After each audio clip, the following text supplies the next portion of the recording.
"Where the hell are your papers? I'm asking you one more time, who are you?" the officer growled, tightening the cuffs. A few minutes later, the courtroom doors swung open. The highest-ranking commander from the Pentagon stepped in, his voice low and commanding, like a wartime order. "You just laid hands on someone our entire battalion once risked their lives to protect, and now you forced the entire system to bow its head. How many times have you stayed silent, thinking it's probably not that serious? How many times have you just watched, telling yourself it's none of my business?" Share this story as a reminder. Cruelty always begins with the bystander who turns away. The sun had not yet fully risen. The morning mist clung to the windows of old two-story white houses like a thin layer of cigarette smoke. Along the stone walkway threading through the quiet neighborhood, a middle-aged black man stood upright, eyes fixed on the distance where a small bus stop sat still,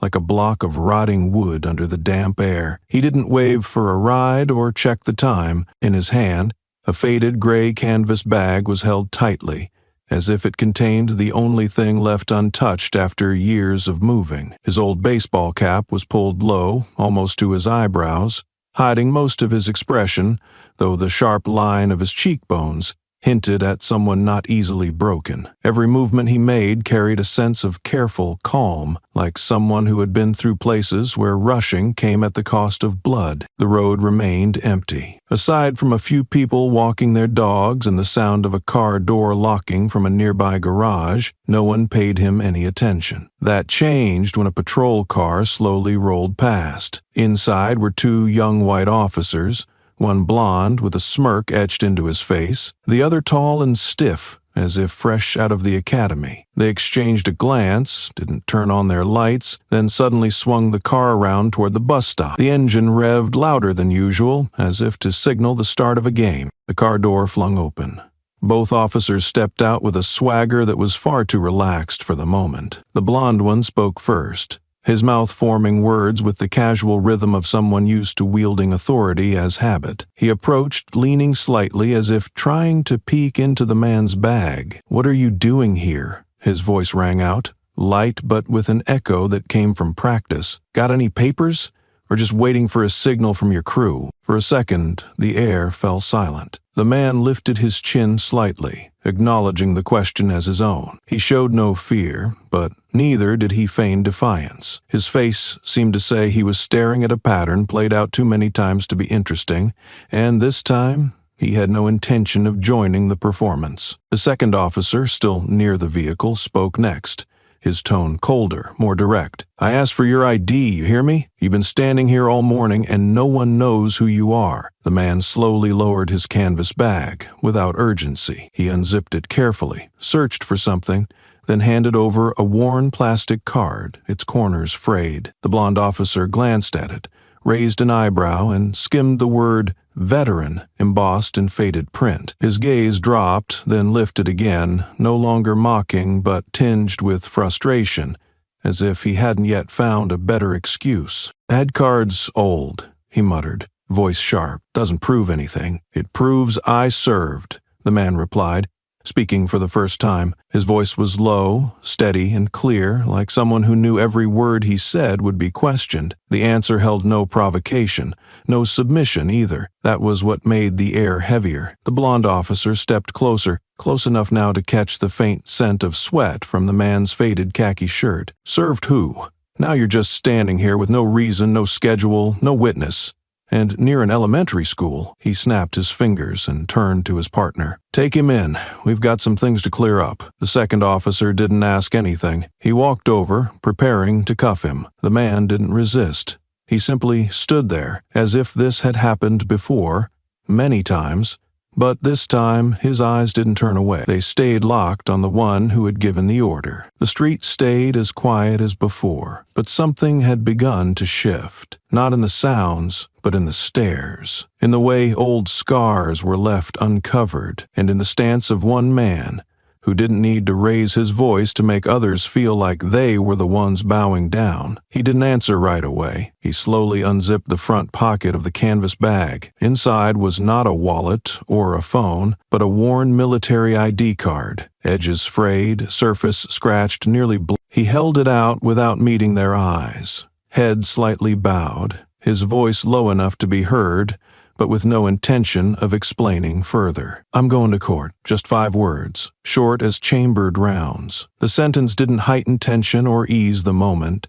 It simply layered more silence onto the stillness, making both officers glance at each other as if unsure they had heard him right. The blonde officer curled his lip first, a smile with no trace of humor. He took the ID card, flipped it back and forth, then slipped it into his own pocket deliberately. "Heading to court?" he repeated, drawing out the last syllable. "Even better. We'll help you get there faster." He made a signal, and the other officer immediately pulled out the cuffs. The man didn't move. His stance was neither defensive nor fully compliant, just standing upright, shoulders even, like a marker post long accustomed to weather. As the cuffs clamped around his wrists, his face showed no reaction. His arms dropped back without resistance, without submission, as if the act no longer carried any element of surprise. The sound of metal rang out sharply in the open air. Across the street, a woman pushing a stroller froze, instinctively tightening her grip on the child,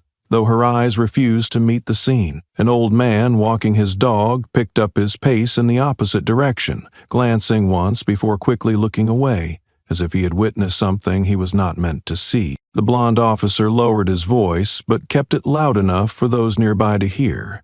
A lesson for anyone who thinks they can loiter around a high-end neighborhood without getting noticed. He didn't call for backup. He personally escorted the man toward the patrol car, arm pressed against the suspect's elbow, as if he might strike without warning. The man followed silently, his pace unhurried, his steps unhurriedly steady for someone just treated like a criminal. As they passed the large window of a closed pastry shop, their reflection appeared. 3 figures caught in glass. The officer, tall, uniform crisp. The black man, hands cuffed behind him, shoulders slightly lowered. The younger officer, trailing behind, still awkward, like someone unsure whether he had done the right thing or the wrong one. The reflection lasted only seconds, but long enough that anyone who saw it by chance would not forget it. They opened the car door and pushed him into the back seat. No one asked another question.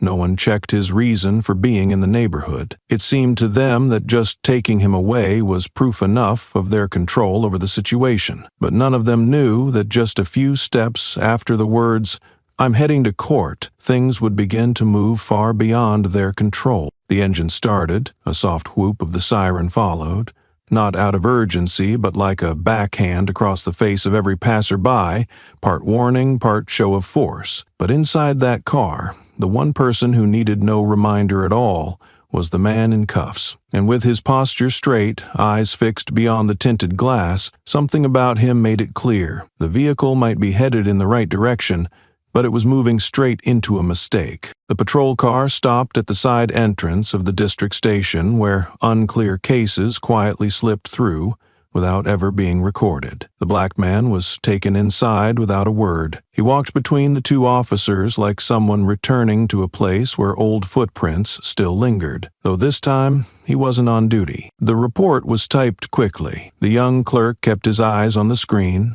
noting only 4 cold words under suspicious behavior, sense of abnormal conduct. No time, no details, no actions. Just a line to justify holding a man. The blonde officer stood with arms crossed, eyes staring past the desk. He looked calm, but his jaw kept tightening. Under the faded light, even right and wrong blurred. A middle-aged officer, sleeves rolled, read the report and set it down without signing. "You sure about processing this one?" he asked, voice low. It wasn't judgment or advice, just a quiet warning. No criminal record, no alerts, no complaints, just clean. He pulled up a file. "We didn't miss anything, it's just empty." "Could be using a fake name," the blonde officer said quickly. "That card proves nothing. He was near a school." The senior officer glanced at him. "And your reason is sense of abnormal conduct?" "We're allowed to act on potential risk," he said. He didn't resist, barely spoke. The way he stood, looked, and carried that bag, it didn't feel right. Or, the officer added, leaning back, he just didn't look scared. Silence followed. The younger officer stood by the water cooler, watching the frosted glass of the holding room. The man's silhouette sat upright, shoulders steady. The officer signed the report but held the stamp. "No one forbids caution," he said, "but if this is about how someone looks in this neighborhood, it's not just one man." The words hung in the air like dry heat. The blonde officer turned away, leaving the old ID card on the desk. Inside, the man said nothing, made no calls, showed no fear, but his eyes, fixed on a forgotten corner, still carried a cold clarity few here could grasp, and that, though never written down, made those used to control pause. "He was near a school," the lead officer repeated, voice thin. It wasn't a defense, just something to hold on to. No one openly objected, but the silence thickened into an uncomfortable layer of dust that settled over every administrative motion. The duty officer glanced at the screen again, where the empty data fields remained clearly visible. No security alerts, no prior record, no flagged behavior according to machine learning filters. Every click on the man's name returned the same valid result. Nothing justified holding him. And yet there he was, sitting behind the glass, wrists cuffed, as if unfamiliar presence alone had become the morning's greatest offense. A young office clerk set a tray of coffee on the desk, glanced over, and withdrew immediately. She didn't ask about the man in custody, but her averted eyes said enough. The unease was spreading. Something in the way he sat there, calm without trying to prove anything, was making more than a few people wonder whether they were following protocol or retreating into the shadow of a habit everyone silently accepted. Behind the glass, Booker, the name no one at the station had heard before, sat upright, eyes locked on a fixed point. The old ID card still lay on the table, its corner curled from moisture and time. No one asked him anything else. No water was offered. No lawyer was called. The door had closed like a matter of course. No loud slam, no excessive lock. But inside, someone was waiting, not for exoneration, but to see how a place built to represent authority would handle something that couldn't be managed by data. Dignity. No resistance, no requests, not a single word spoken since he entered the station. And that silence, instead of making him fade from memory, pulled attention toward him like a quiet gravitational field. A young officer passed by, almost looked in, then turned away. Something held him back. Not guilt, not even uncertainty about the man's crime, but the absence of fear or pleading in those eyes, so different from what he was used to seeing. In another corner, the duty officer gently closed a folder and set it beside the printer. He said nothing, but tapped the cover 3 times. A reflexive move from someone unwilling to let something sit idle. Moments later, he picked up the internal phone and called Central District ID verification. His voice was low, nearly a whisper. "I need a cross-trace. No rush, but as soon as you can." He didn't suspend the file, nor did he escalate it. It remained in that in-between state, not official, but not retractable. That was how large systems behaved when faced with something that didn't fit the usual pattern. In the holding room, there was no sound except the man's steady breathing. He wasn't asleep, and he didn't move much. But his eyes stayed open, fixed on the gray wall, where the hallway light cast a faint frame of illumination. Maybe he was remembering another room, one with the same kind of confinement. The same cold metal table, but located thousands of miles away, where silence wasn't a choice, but a condition for survival. And maybe now, that same silence was becoming a mirror, not for the one being held, but for the ones holding him, not because he was dangerous, but because he wasn't afraid. And in places where power feeds on fear, that has never been easy to accept. In the back intake room, a young officer checked the belongings of the man brought in earlier that morning. The gray canvas bag had frayed straps and a torn zipper, crudely stitched with thread. Wearing nylon gloves, not out of caution but routine, the officer opened it slowly, glancing toward the glass window where the man still sat, unmoving. Inside were a crumpled notebook, a broken-capped pen, and a neatly folded handkerchief. Flipping through the notebook revealed nothing meaningful, just scattered notes, symbols, and to-do lists with no clear timeline. No names, no phone numbers. It all felt like it belonged to someone used to leaving no trace. At the bottom of the bag was a small paper folded into quarters. It was ordinary stock, yellowed at the edges. The officer unfolded it without much expectation until one line of text made him pause. Delacroix, Courtroom B, I will be there. Just one sentence, no date, no recipient, but the name Delacroix, written in bold, slanted script, wasn't casual. It felt final, like a promise from someone certain that the courtroom would open, the person would arrive, and no conditions were needed to make it true. He glanced at the monitor, then back at the paper, reading the line again, slower this time. Delacroix. The name wasn't common, especially not with a location like Courtroom B. It didn't sound like a random hearing room. It suggested something deeper in the system, something absent from public schedules or internal bulletins. The officer hesitated, then folded the paper carefully and sealed it in a separate file sleeve. He marked a note on the intake form, forward to records unit for tracking. It was a routine step for potentially sensitive items, but this time it wasn't about suspicion. It was the sense of brushing against something far beyond a precinct's reach. As he stepped out, his eyes drifted again to the glass window. The man hadn't moved. His posture was steady, not tense, not watchful, but waiting for someone, not for release, not for justice, but as if all this was just the beginning of a plan already set in motion, down to the hallway, the time, and even the look of the one handling his bag. The name Delacroix echoed again in the officer's mind, no longer with doubt, but as a quiet signal. The sentence, I will be there, still rested on that paper, yet rang clearest in the minds of those who read it, like maybe they were the ones being watched. The officer placed the sealed paper on the desk beside the intake file, then sat down but didn't start typing. The screen still showed an empty identity search. He reread the line, half expecting its meaning to shift, but it didn't. Delacroix, Courtroom B. I will be there, no exclamation, no date, no explanation, cold in its simplicity. He picked up his phone and searched the name. Few results appeared, some out of detailed images, old reports. In them, Delacroix never spoke, only stood behind high-ranking commanders at briefings, never broadcast. One article called him the shadow behind covert campaigns, where maps were never printed. When he added Courtroom B, the search grew thin.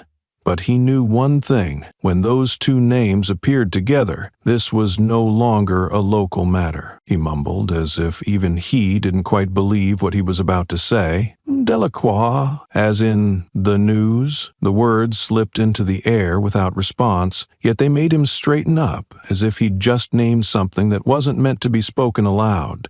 No one else in the room had heard it, but his hesitant glance toward the holding cell said enough. Whatever was happening this morning had moved beyond procedure and touched the thin line between power and public limits. He braced his hands on the desk, eyes still on the slip of paper, then turned toward the window.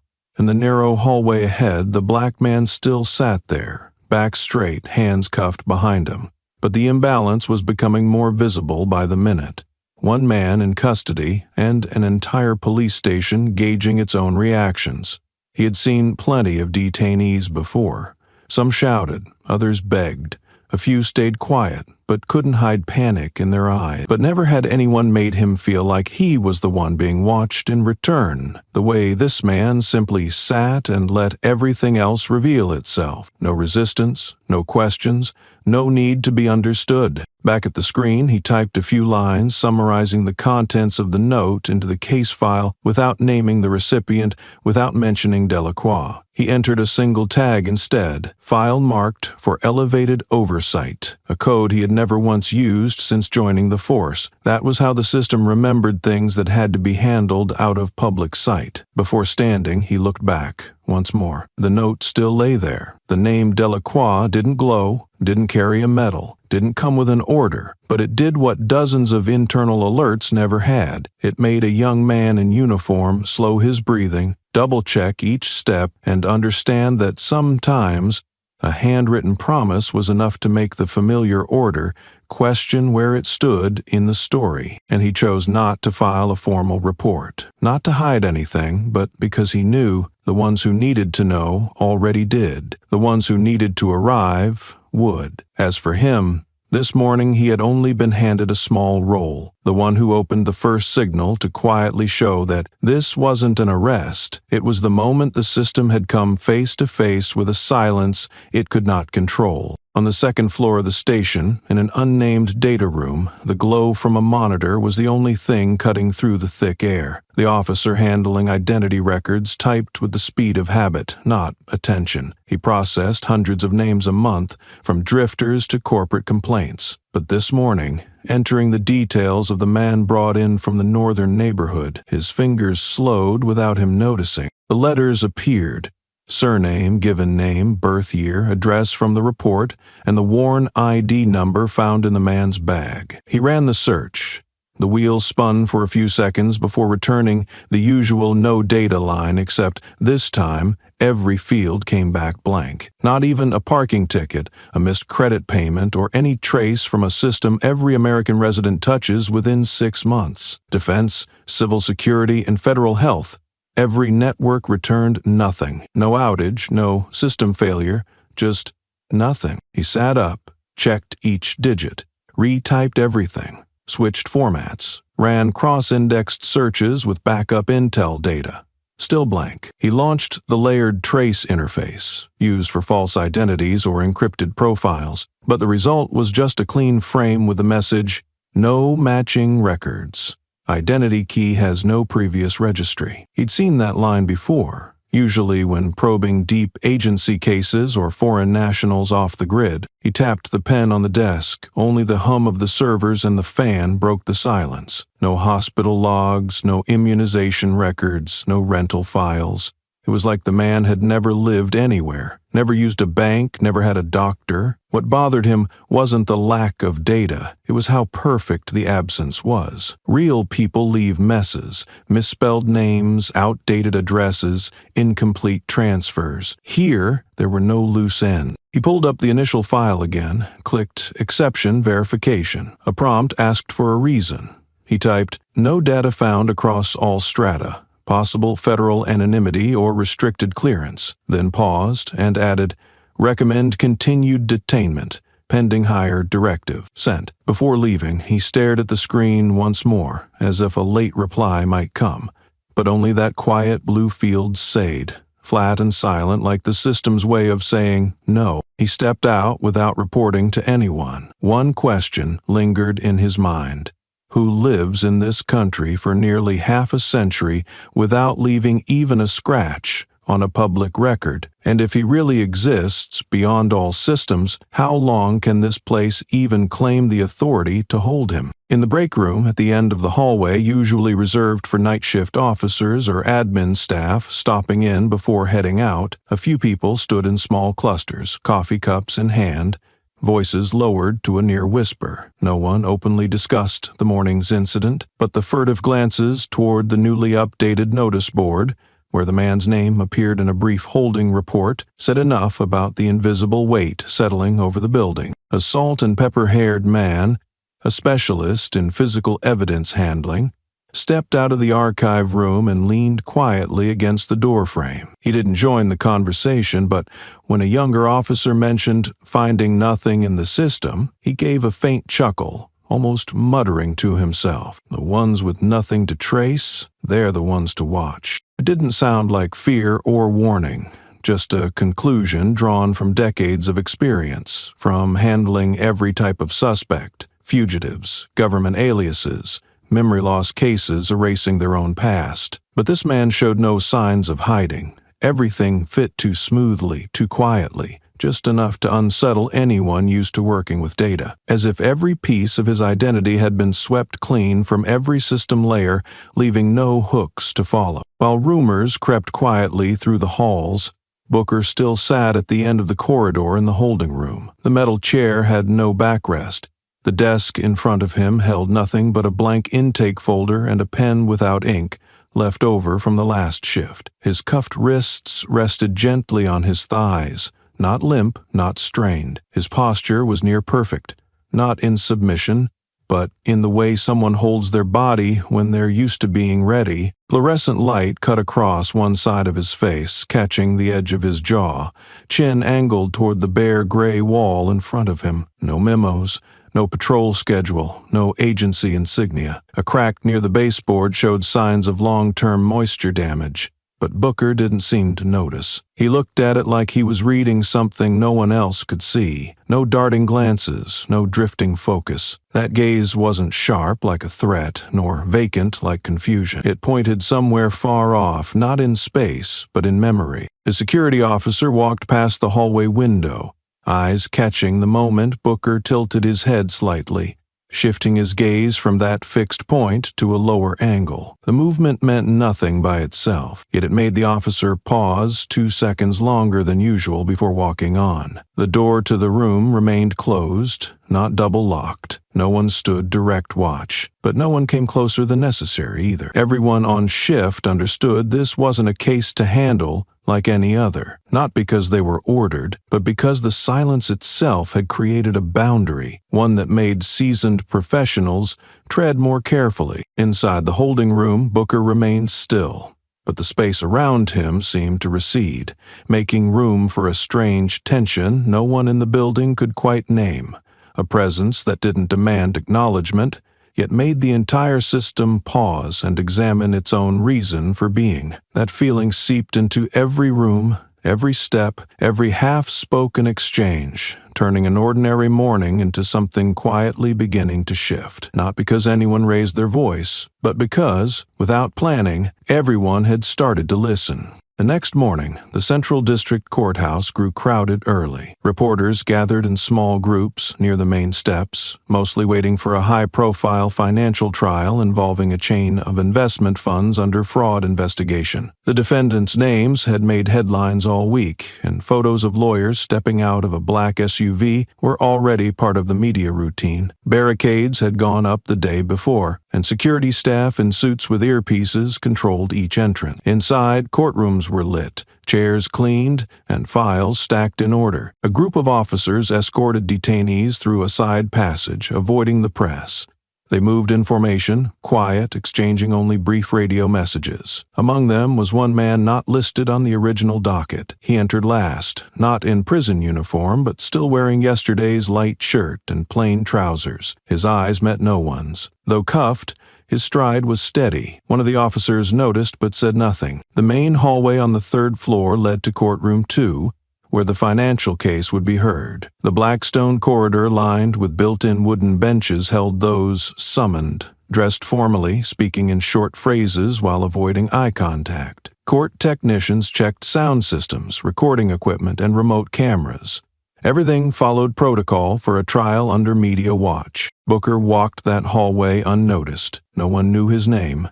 He moved through a space designed to deliver justice, but one that often overlooked people considered unimportant. Yet, with each step, silence seemed to stretch thinner, not because anyone recognized him, but because something unseen walked beside him into that courtroom. When officers stopped Booker at the door of courtroom 2, a young court clerk quickly stepped out, signaling them to wait.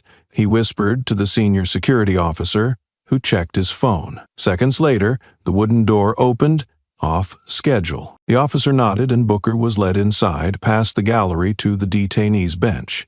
On the bench above, Judge Lawrence, originally set to preside over the financial trial, was already present. He held no case file, only looked toward the gallery now settling. The door closed, and before anyone could question it, the gavel struck. "The scheduled case is postponed," he announced, calm but firm. "We have a matter requiring honorable intervention." No one immediately understood what he was talking about. A few attorneys exchanged puzzled looks. The clerk's hand trembled slightly as they typed, slower than usual. Postponing a major trial for sudden reasons wasn't unheard of, but rarely had it been announced with the phrase, honor intervention, a term that had all but vanished from modern judicial records. On the right bench, Booker had been uncuffed. He remained seated, eyes fixed on the judge's stand. His gaze held no demand, no request for clarity, just a quiet confirmation that events were now unfolding exactly as he had expected. No speech was necessary,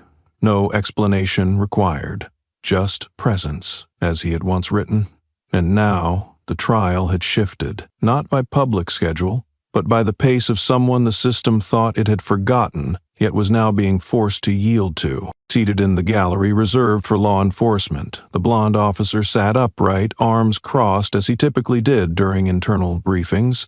But today his gaze had changed. It no longer carried the confidence seen yesterday when he ordered a man cuffed in the street. Now it wavered between unease and confusion, not out of fear of punishment, but because he was facing a reality no one had trained him to handle. When the judge declared the financial case suspended, no one in the room grasped it at first. Then the auxiliary screen behind the bench lit up, showing a file not listed on the day's docket. The case title appeared in bold, uppercase letters: Intervention and Violation of Honor, tied to secured military status. Below the title was a list of involved parties. In the second position, the officer's full name, badge ID, and current rank appeared on screen. He froze, knees weak. For a moment, he couldn't hear the judge's voice or see the pale overhead lights. Everything collapsed into two words he knew but never imagined would follow his name: under investigation. The first reaction wasn't fear, it was the jarring flip of the board, too fast, too precise, leaving no room for protest. Yesterday, he stood in control, arresting someone he deemed suspicious. He had filed a report, signed it, cited behavioral irregularities. Now he was the one being asked to explain how that feeling justified holding a veteran overnight, cuffing him, treating him like a criminal without any evidence beyond skin color and the location of a bus stop. He turned to find his partner. The other officer avoided his eyes. The report officer kept writing, pretending not to notice. The isolation crawled up his spine, joint by joint. He clenched his left wrist, still marked from yesterday's glove, but tension brought no clarity. On the bench, the judge continued reading: an arrest without formal charges, incomplete administrative steps, and failure to notify senior oversight after the system returned no record. Each line struck like a gavel, cracking the structure he once believed was made of steel. For the first time, he realized the silence of the man in custody wasn't passive. It had been a counterattack without words, because the one under scrutiny now wasn't that man. It was those who believed they had the final say. Outside the chamber, a soft knock echoed, and a man in a senior military uniform entered behind the last row. No one introduced him. No signal was given. Yet the entire room straightened. Whispers stopped. Pens froze mid-air. The blond officer, just moments after seeing his name under investigation, spun around and met the calm gaze of the man who had just entered. In that instant, he understood. Control was no longer his, not because of a mistake, but because some people need no voice to force a room to reevaluate its sense of justice. And for the first time in his life, he wasn't sure if an apology would still mean anything, because things had started to slip beyond justification into a current where silence could write its indictment. A soft knock at the rear door echoed just as the judge finished speaking. No one paid much attention at first, as it was usually for court staff or administrative personnel. But the man who entered that morning wasn't someone familiar with courthouse halls. He wore a formal Navy uniform, deep blue with silver medals on both sides of his collar. His jacket was pressed flat, and the Defense Department's sash under his shoulder glinted under the lights. Yet what truly halted the room wasn't the uniform, but the way he walked, measured, deliberate, as if every step carried the weight of an irreversible order. He moved past the benches and the prosecution table without needing direction, stopping a few feet from the detained man. Without looking around or speaking, he raised his right hand in a formal military salute, straight, firm, and entirely solemn. The gesture held for 3 full breaths, unwavering, needing no introduction. It happened too fast for anyone to react. The courtroom's sound seemed vacuumed out, as whispers, rustling papers, and tapping pens fell silent at once. Those taking notes froze. The audio technician paused the recording. Some looked to the judge for guidance, but he remained still, eyes fixed on the man who had just entered. The blond officer, who had just seen his name in the investigation file, instinctively stepped back. He didn't know why. No one gave an order, no one shouted, but something in that silent salute, something unspoken, made his legs seek distance. Not just physically, but in awareness. From the bench, Booker lifted his head. He didn't rise or shift expression, but his gaze moved from the cracked wall to the man in uniform. They looked at each other. No nod, no words exchanged, nothing was needed. Their connection wasn't verbal. It was etched in unseen scars, in decisions made when no one was watching. Someone in the gallery reached for their phone to capture their phone, but not to hide it, but quickly motion them down. Not to hide it, but because this wasn't meant to be captured. It was meant to be felt. A quiet reversal that no accusation could match.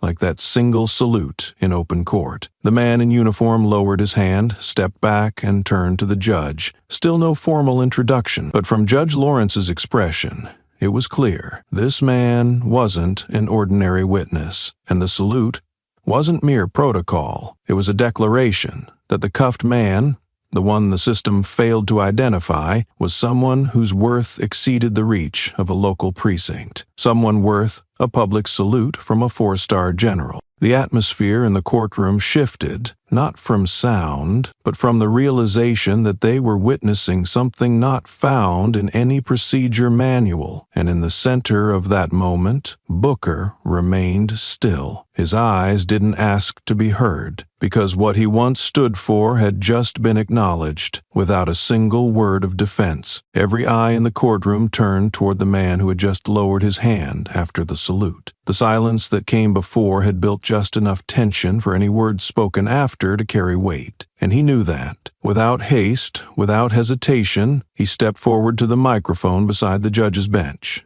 already live, and looked directly across the room. "That man is Staff Sergeant Booker, Sniper, United States, Marsof." His voice rang clear. No amplification needed. One sentence, but it peeled back the surface of speculation, scrutiny, and the silence of authority. No one in the room dared interrupt. Some titles, when spoken in a setting like this, are enough to make every procedural safeguard take a step back, and Marsof was not a name that typically surfaced in a civilian courtroom. He stood upright, eyes still fixed on Booker, then continued. "He once pulled me and my entire squad out of a siege in Coast Province. 14 men, 5 hours, nearly out of ammunition, one exit left. He opened that path himself." Inside the courtroom, pens stopped moving.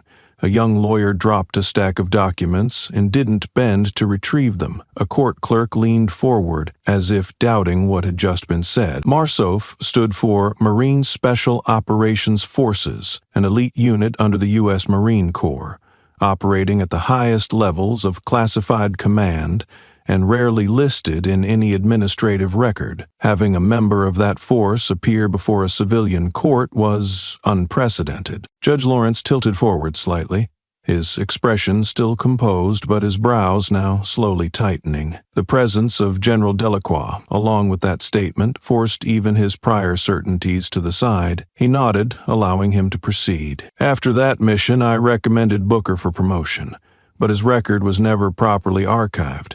The entire operation was classified. Men like him are trained to leave no trace, even when they survive." That final sentence made the blond officer lower his gaze. He had his hands braced on his thighs, shoulders still tense, but his fingers were beginning to shake. What he had once considered suspicion, standard procedure, now stood exposed. He had treated a man who once shielded 14 lives with his body as if he were a nameless suspect, because he didn't look like the kind of person who waited for buses in that part of town. Delacroix looked back at Booker, the same gaze, but now with something close to regret. He knew he hadn't been there that night when the soldier was left in the street, unprotected, and he also knew that standing here today wouldn't erase that. But he came to say what Booker himself had never spoken aloud, that if silence once saved a team from death, then today It was forcing an entire system to face the mask it wore. He turned to the judge and gave a slight nod. "I'm not here to ask for an exemption. I'm here to clarify the truth. And if the law still means anything, then the man who defended this country in the shadows deserves to be seen in broad daylight." There was no applause, but in that silence every look in the room had shifted, and in the center of it all the man just formally named remained, seated, eyes on the bench, showing no emotion, no satisfaction, because to him a title was something you carry, not something you use to reclaim what should never have been taken. But this time he had been acknowledged, in the right place, at the right moment, and by the only person entitled to do so. He didn't nod, didn't shake his head, didn't move at all. Sitting in a courtroom silenced by a series of staggering revelations, the man with cuffed hands gave no reaction to the apology issued from the highest bench in the room. But his silence, his upright posture, still shoulders, and unwavering gaze created a pressure that held the entire chamber in a heavy fog of shame. Judge Lawrence swallowed hard, fingertips brushing the file before him like searching for steady breath. He had presided over countless trials, heard every type of plea, and seen guilt take on many forms. But never before had he faced someone in restraints, calm, unaccusing, neither asking nor resisting, who left the court more defenseless than any plaintiff or defendant he had known. He spoke, voice even, trying to strike the right weight. "We apologize for the procedural misunderstanding. This should never happen to any citizen, especially one who has served the nation." The statement met protocol, but it arrived too late, not because it was wrong, but because everyone knew it should never have been necessary. The term procedural misunderstanding could not mask what everyone had seen: judgment based on skin color and authority masked as protocol. In the back rows, those who once chanted support for law enforcement held back the blue signs, now said nothing. Their eyes avoided the sunlight pouring through the tall glass window, as if afraid that what had just happened confirmed what they once dismissed as exaggeration. A middle-aged woman clutched her purse, her other hand gripping the armrest so tightly her nails nearly broke skin. The officer who first cuffed Booker stepped half a pace back, eyes locked on the polished wood floor. He once believed he followed procedure, that his instincts were valid. But watching this man, who did not retaliate, did not defend himself, did not demand respect, left him feeling exposed. In the thick silence, General Delacroix stood beside the man who had once saved him. Despite the uniform and golden stars, he knew he now stood before a truth larger than rank. Some silences don't shout, but force entire systems to reckon with themselves. The judge glanced at the police chief seated beside him, signaling him to speak, but the man only nodded faintly and lowered his gaze. No one wanted to explain anything now, because every word would sound like an excuse. In that moment, Judge Lawrence understood the apology hadn't been for Booker, because Booker didn't need it. It was for himself and all those who had sat in that chair, believing justice was always on their side. But justice, as the soldier had just shown them, doesn't come from power.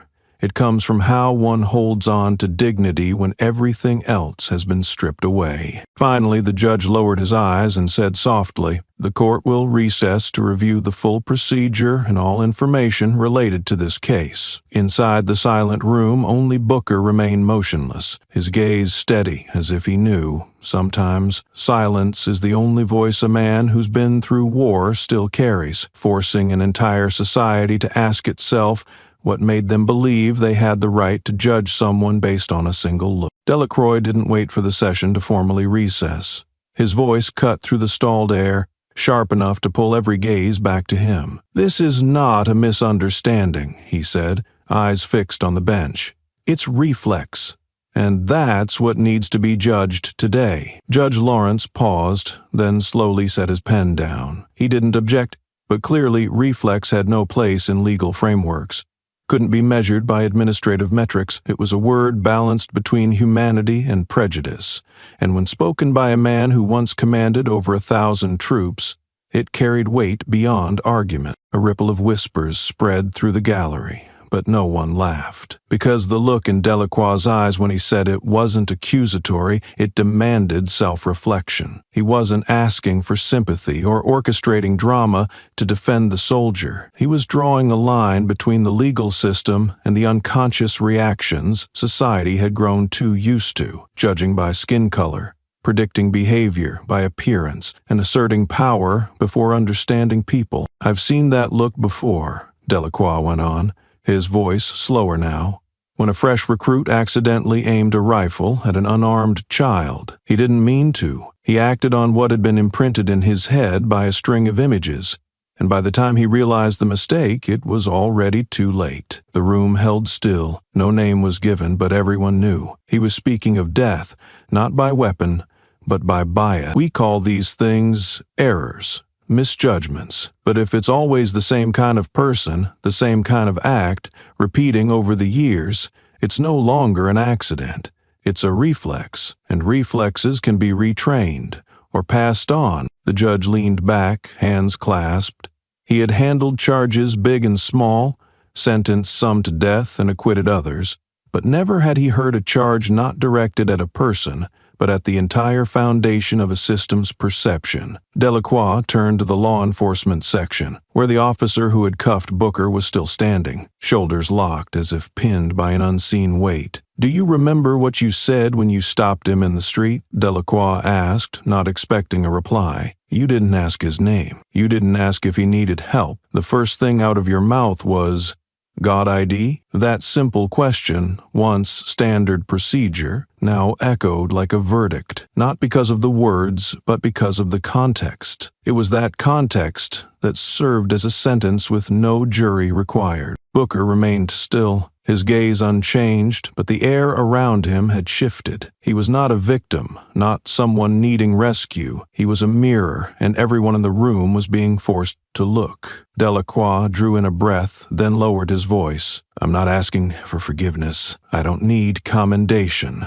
But if we walk out of this room today thinking this was an isolated incident, then we're going to repeat it with the next person." Behind him, a broadcast reporter rested his hand on the camera, his fingers trembling slightly as he prepared to take notes. He didn't know what headline to write, because no one in the room had been convicted, but the entire society had just been called out. And at the bench, for the first time in decades of rulings, Judge Lawrence exhaled softly, not to end the session, but to acknowledge that this time he too had just learned a lesson no law school had ever taught. At the witness stand, an older man in a dark gray suit with a pin from a high-level military force stood when called. His posture was upright, silver hair neatly combed, his gaze steady under the lights and lenses. After confirming his identity, he cleared his throat and spoke, each word striking through the worn layers of courtroom formality like live ammunition. "Staff Sergeant Booker's records were classified under top security clearance," he said, voice firm and steady, without notes, because the missions he served in were never documented publicly,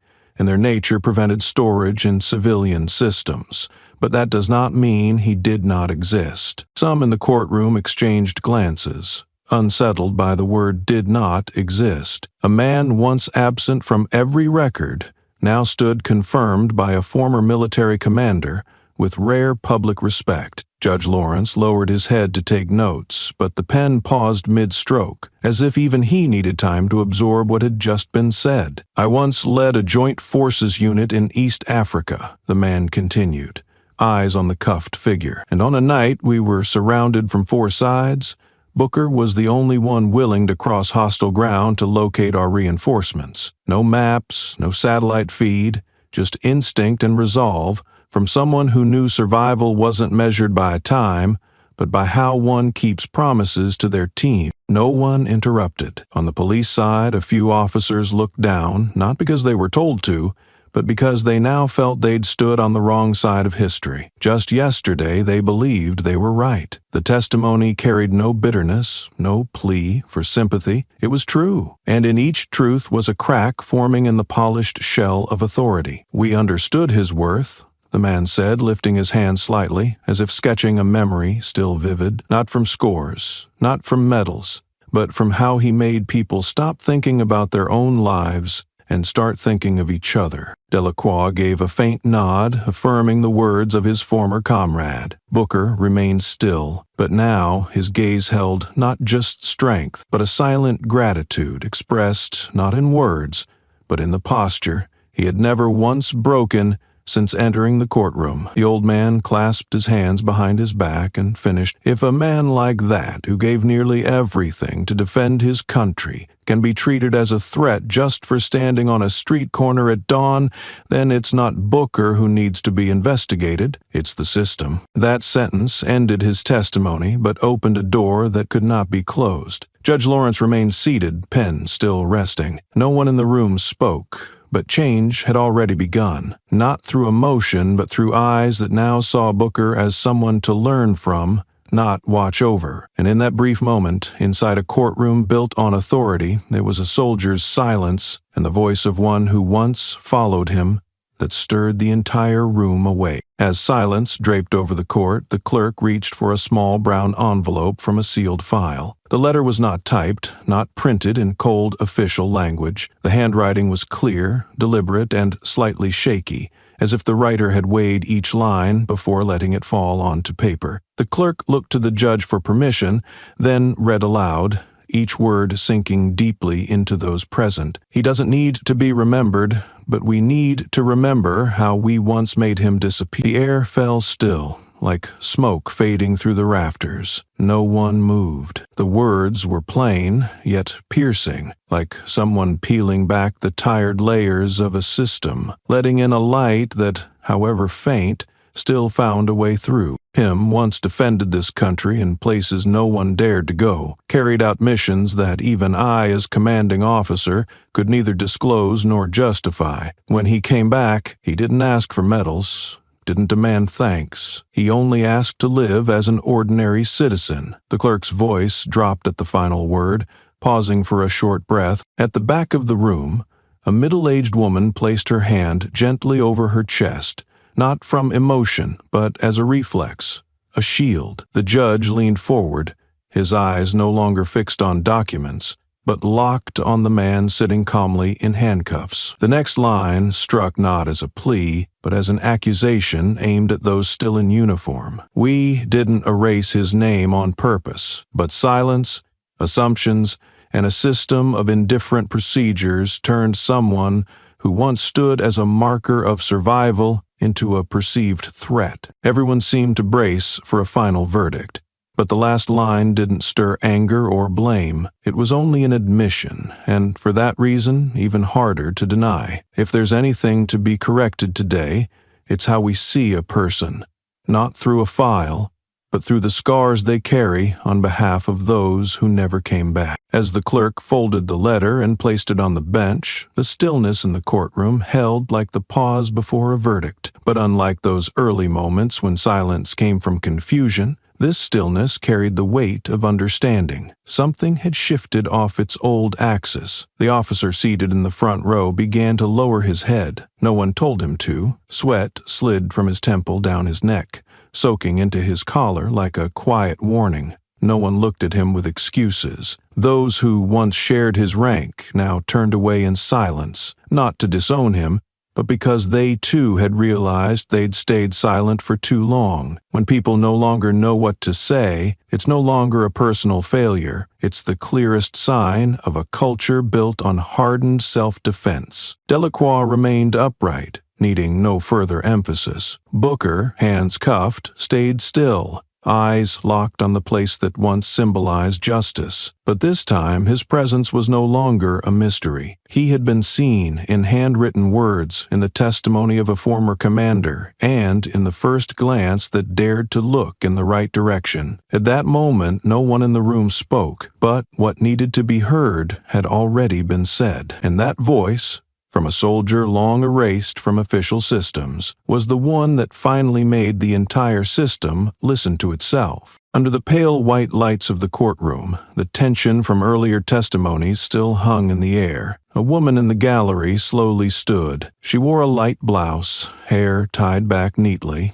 the kind of person who rarely stood in spotlights. But her voice didn't tremble. It carried the tone of someone who had thought long and hard before choosing to speak. "My name is Marlene.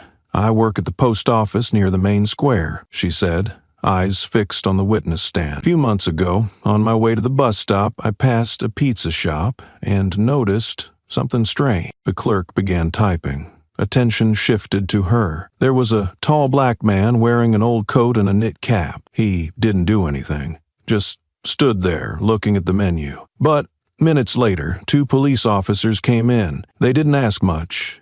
One grabbed his arm, the other yanked his wallet from his pocket. She paused, glancing toward the table where Staff Sergeant Booker sat silently. "I saw them push him outside, forced him to the ground, cuffed him in front of the customers.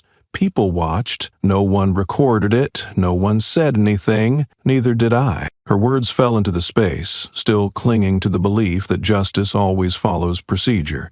Marlene took a breath, as if to steady herself for an unscripted confession. "I kept walking, like everyone else, but I remember exactly how it felt. I wondered if that man had been my father, my brother, someone I knew, would I still have walked away?" A defense lawyer paused with his pen. The judge didn't interrupt, just tilted his head slightly. Marlene spoke louder. "I'm not here to blame anyone. I'm here because if we keep staying silent, someone will always be erased from the truth." In the back rows, a few people lowered their heads, maybe from shame, maybe recalling their moment, one they might have handled differently. She stepped half a pace closer to the stand, unprompted. "I can't say for sure if the man that day was Mr. Booker, but I remember his eyes. Eyes of someone not expecting to be defended but still looking around as if to remind us all that being seen and believed is a right." The young prosecutor looked up, then quickly down, as if jolted awake. Among all the evidence, statements, and titles, this may have been the first time someone spoke truly for human dignity, not just for the law. Delacroix, seated near the front, folded his arms and closed his eyes briefly, acknowledging a truth that had just been placed in the right spot. No rebuttal, no exhibit needed, just a sentence, "I should have spoken." And sometimes that alone begins real change. Booker didn't turn to look at her. His posture remained the same, but in the angled light through the high windows, something subtle shifted at the corner of his mouth. Not quite a smile, certainly not satisfaction, just silent recognition for someone who had finally chosen not to look away again. When Marlene returned to her seat, the person beside her gave a slight nod. No one clapped, no praise was given, but something shifted, thoughts stirred, and self-reflection began. It was the kind of impact no technical testimony or physical evidence could trigger. A witness had spoken about silence, so that this time silence could no longer be excused. Under the pale light from the high window, her testimony was typed, checked line by line before submission. Clark's couldn't share it publicly, but the electronic copy quietly spread within the system. At first, only legal staff read it. Then it circulated with a single note worth reading, especially the middle. It traveled across inboxes like a whisper. Everyone understood without needing to name. There were no dramatic headlines, no capital letters spelling out discrimination or abuse, just a plain transcript where a citizen described a moment she chose silence. That was what made people pause.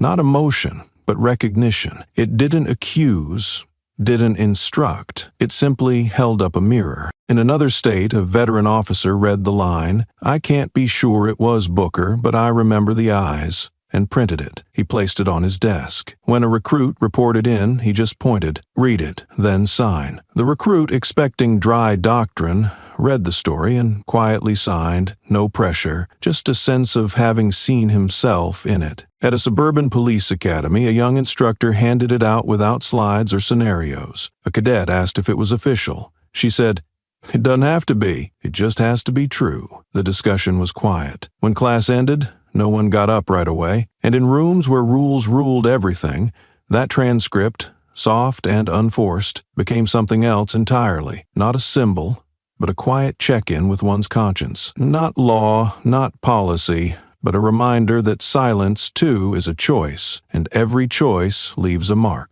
When the gavel struck to end the hearing, The room remained frozen in silence. The man in the decorated military uniform who had once raised his hand in salute before the entire court now walked slowly toward the bench where Booker sat. Whispering rippled through the crowd like water under pressure, but Delacroix paid no mind. His steps were steady, eyes locked on Booker, and when he reached him, he removed his hat and saluted, not as a soldier to a superior, but as a man honoring someone who had given a quiet life to protect others. No ceremonial sound followed. No one reached for their phone. The moment passed in silence, but something fractured deep inside many who witnessed it. Delacroix said nothing. His slight bow spoke every word of gratitude. It was also his way of saying this wasn't just the correction of a mistake. It was a reckoning.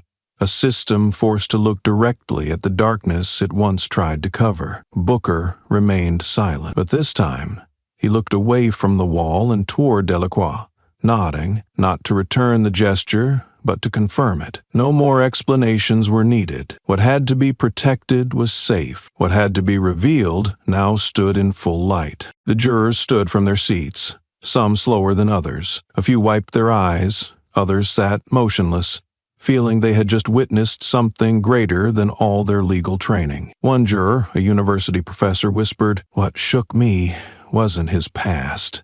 It was how he stayed silent." The person next to her replied, "Because he knew, at some point, he wouldn't need to prove anything anymore." The officers in the courtroom were told to maintain order, but most didn't move. Some avoided Delacroix's eyes. Others looked again at Booker, as if trying to reconcile him with the man they once held, the man with a canvas bag, quiet and unresponsive. The named Staff Sergeant Booker now had a face, a history, a depth that stretched far beyond any booking form. The officer who had once cuffed him no longer stood upright. He stepped back into the corner of the room, gripping his waistband like it was the last solid thing left. Whatever apology he had rehearsed stuck in his throat. He had believed his actions were procedural, defensible, but what broke him wasn't a lawyer's rebuttal or a supervisor's rebuke. It was a salute outside protocol, delivered by someone with more rank than anyone in the room, who still bowed his head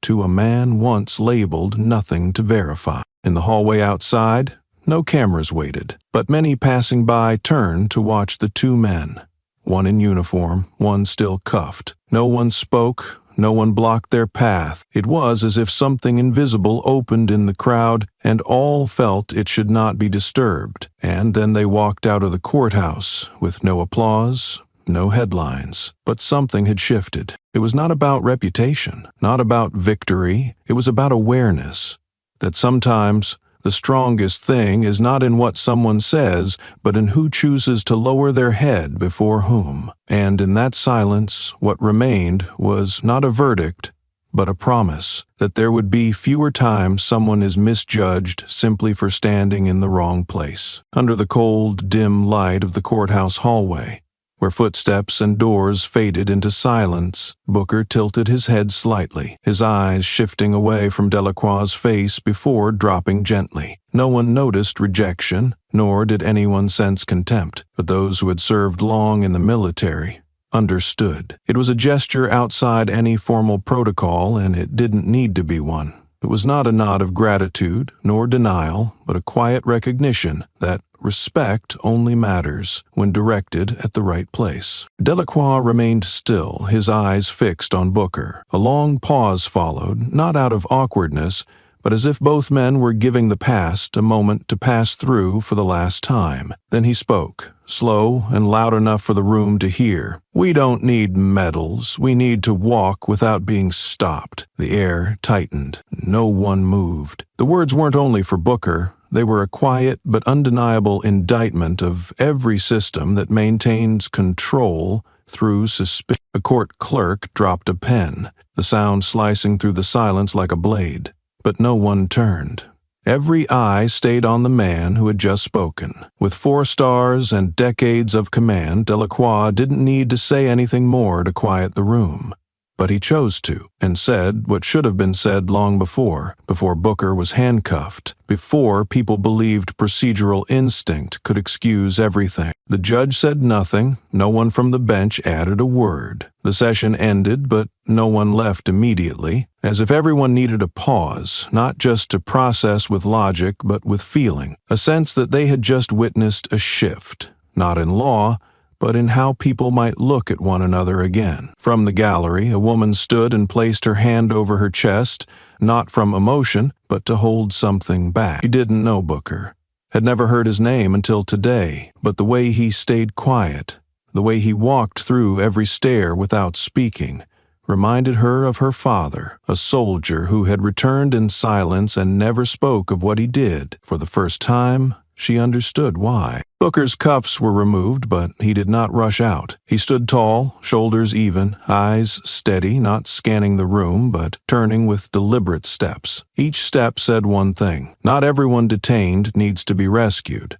Some saved themselves by never surrendering their calm to injustice. Delacroix didn't turn either. He followed, but kept his distance, not out of rank, but out of respect. He knew Booker didn't need an escort. A man who once guarded an entire unit through a sniper scope didn't need guarding now. He only wanted to be there as proof that a truth once forgotten had now been put back in place. Outside the courthouse, a breeze moved through the slanted row of flags near the entrance. There were no cameras, no statements, and no crowd. But those who happened to see two men leave, one in a senior uniform, the other in a wrinkled gray shirt, found themselves standing straighter, not because they were told to, but because their bodies seemed to adjust on instinct in the presence of something right. No longer doubt, but learning who should be saluted first. Under the soft afternoon light, a small side door of the courthouse creaked open. No hurried footsteps, no cameras, no crowd of reporters or curious onlookers. Just one man walked out quietly, wearing a faded shirt and carrying the same canvas bag he had brought in from the start. His movements were calm, not like someone who had just escaped trouble, nor someone who had won anything. If no one knew the story, they'd never guess that the system had just been forced to bow before a truth it couldn't deny. Booker didn't head for the front gate. He didn't look around, didn't stop, didn't check a phone. The arm once used to steady a sniper rifle now carried a bag like it was part of a daily ritual, and those legs, once crossing lands of blood and sand, now walked away from the courthouse without leaving a trace. He gave no signals, no nods, yet what people couldn't look away from was the calm in his steps, a calm that can't be faked, only carried by someone who has seen the edges of loss, honor, and forgiveness. In the press room, staff scrambled to rewrite the statement. His name wasn't allowed in the headline, his photo couldn't be used, and anything tied to military service had to be cleared by the Pentagon. Down the hallway, a few journalists waited, hoping he'd exit through the front so they could catch a glimpse. But when they learned he'd left through the side door, silence blanketed the room like a thick curtain. A young reporter sighed, turned off her recorder, and said quietly, "I guess this is the kind of hero who doesn't need a mic." At the same time, across the city, an elderly man flipped through old files. He was a retired internal affairs officer, long familiar with cases buried in silence. But this time, he couldn't stay still. He remembered Booker's name from a note once tucked away in a forgotten drawer. Back then, the man who wrote it had said, "He won't need thanks. Just don't turn him into another system error." As for Booker, he walked several blocks and stopped at a small cafe with no signboard. The staff didn't ask questions, just handed him a black coffee like always. He sat outside, not hiding, not retreating, but his eyes were different, no longer guarded like when he was in custody, nor wary like when he entered the courtroom. They belonged to someone who had once been buried and got up without needing help. The passing cars, the laughter from nearby tables, the breeze tapping the awning, all blended like the trial had never happened that morning. But in that air, something had changed. People hadn't yet named it and didn't know how to react. But Booker's presence, brief, silent, was enough to slow the city down, not because he tried to make an impact, but because he didn't have to. And that, to many, was the clearest proof that sometimes the strongest thing isn't a voice, but a presence that doesn't need to be explained. The old rhythm of Booker's boots echoed across the concrete when a quiet voice called out from behind. A young officer hurried forward, breath uneven, eyes filled with a mix of guilt and urgency. "You're going to sue, right?" "You have to, don't you?" The question spilled out like reflex, not rehearsed, but not uncalled for either. It rose in the quiet corridor behind the courthouse, where most people pass through without stopping to consider what lies deeper than a verdict. Booker paused, not turning back right away, as if weighing each word before he spoke. When he did, his eyes held no anger or pain. They simply looked straight at the young officer, not accusing, not pleading, not lecturing. "I've done enough." "Have you?" The words weren't loud, but they dropped like a heavy stone in still water. The ripples didn't stir the surface. They revealed the sky reflected in it, the kind of reflection people often avoid. The officer stood still, unable to respond. He had seen everything. From the moment Booker was cuffed in the street to when General Delacroix entered the courtroom with that silent salute. He hadn't acted, hadn't stopped it. He wasn't complicit, but he'd never spoken up. And now, that question, simple, direct, and utterly reversed, placed a weight on him no chain of command, no protocol, no excuse could lift. Booker turned away again, walking calmly, as if he had always known this moment would come. But the officer stayed frozen, his gaze beginning to turn inward. Maybe he would write a report, maybe file a complaint, maybe resign. Or maybe, next time, he simply wouldn't stay silent. Whatever came next, this brief exchange had planted something no sentence or training manual could, a discomfort deep enough to begin change. Elsewhere, a senior legal advisor was crossing out lines in an internal file. On the last page, a red note read, "No recommendation to prosecute. Prioritize review of non-legal criteria and threat identification." The dry wording was the result of someone walking through a door without being welcomed, without a dramatic win, but forcing a system to rewrite its language. Booker didn't know, or didn't need to know, that his silence was shaping decisions in places he'd never go. He just kept walking, past a small park where kids played soccer under the fading sun. A young black boy stood near the curb, watching him, as if trying to recognize something familiar. There were no slogans on Booker's shirt, no marks to show he was once a sniper, but that quiet presence, that lack of declaration, made the boy look a moment longer than usual. Eventually, Booker disappeared down the block, but the young officer still stood in place. Wind brushed his sleeves, carrying a question he hadn't answered. He didn't know why he called out to Booker. Maybe it was the unease of watching someone the system had dismissed walk with a steadiness that shifted an entire courtroom. Or maybe it was the first time he'd seen someone who didn't need to prove anything, yet made him, the one who held authority, question what he was protecting. "Have you?" The question still rang in his head like a small bell, and maybe, only when he found a real answer, would justice stop being just a word in a textbook. At the state police headquarters, something unusual was happening, something not written into any official protocol. Files began arriving from smaller precincts, without any formal request or directive. Each carried the same spirit, a reckoning. The reports didn't begin with, "as instructed," but with words like, "I used to believe I was unbiased until..." They arrived at odd hours, early mornings, end of shifts, mid-patrol, like their writers could no longer hold back what needed saying. In the records office, the administrator paused when dozens of emails appeared with the same subject line, "Personal evaluation." No response needed. One in particular made him stop working to read it in full. It came from a veteran officer with over 20 years of spotless service. "I didn't break the law," he wrote. "I just let bias do the job for me. And now I see that's more dangerous than procedural error." The letter listed moments left out of official reports. A stop for a nervous driver, a bag check for avoiding eye contact, a delayed response because the caller's voice wasn't clear. Each detail seemed small alone, but together they formed what the writer called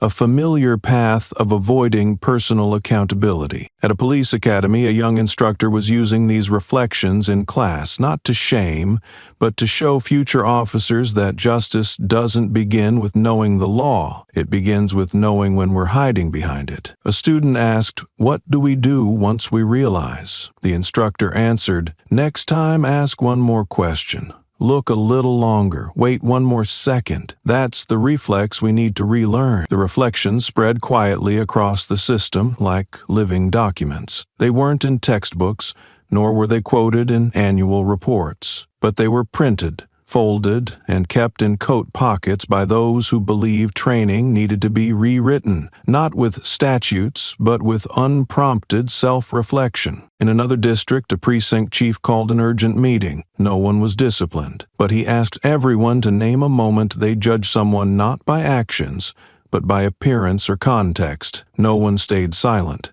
Each story had the same thread. I thought I was doing the right thing, but that assumption, repeated over the years, had built a system that operated without needing anyone to steer it. In Delacroix's small office, a copy of an old handwritten letter hung beside an uncaptioned photo frame. "We once let people disappear because we didn't look closely enough," the letter read. That line now opened a training session on professional instinct, not starting with rules, but with the question, who was the last person you doubted, and why? Booker's story had ended in court, but for every person who witnessed it, read the records, or quietly sent in an unsigned report, that wave was not over. It didn't need headlines. It only needed enough people to begin. Inside a small auditorium at the Federal Police Academy, rows of chairs were neatly arranged, the lighting dim, the atmosphere closer to a quiet classroom than a formal hearing. But precisely because there was no podium, no microphone,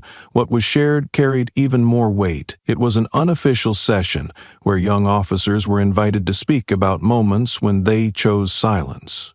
Not out of agreement or approval, but from fear that they would be next if they spoke up. One man stood first, his hands slightly trembling, eyes still haunted by a recent scene. "I remember that man's face," he said, "and I remember seeing something wrong." He paused, swallowed, and continued, "I didn't do anything. I didn't raise my hand, didn't signal, didn't ask, because I thought if I stepped in, the whole group would turn on me." The room stayed silent. His voice was low, but each word hit hard in corners of the mind that many had kept shut. An older instructor in the back didn't interrupt. He simply lowered his head, as if acknowledging that the feeling being shared was one he, too, had once known. "We're trained to act when something feels off," the young officer added, "but no one told me what to do when that something came from someone wearing the same uniform." No one spoke, but at the end of the row a cadet scribbled something into their notebook. Maybe it was a note, maybe a question, still unspoken. A female officer stood next.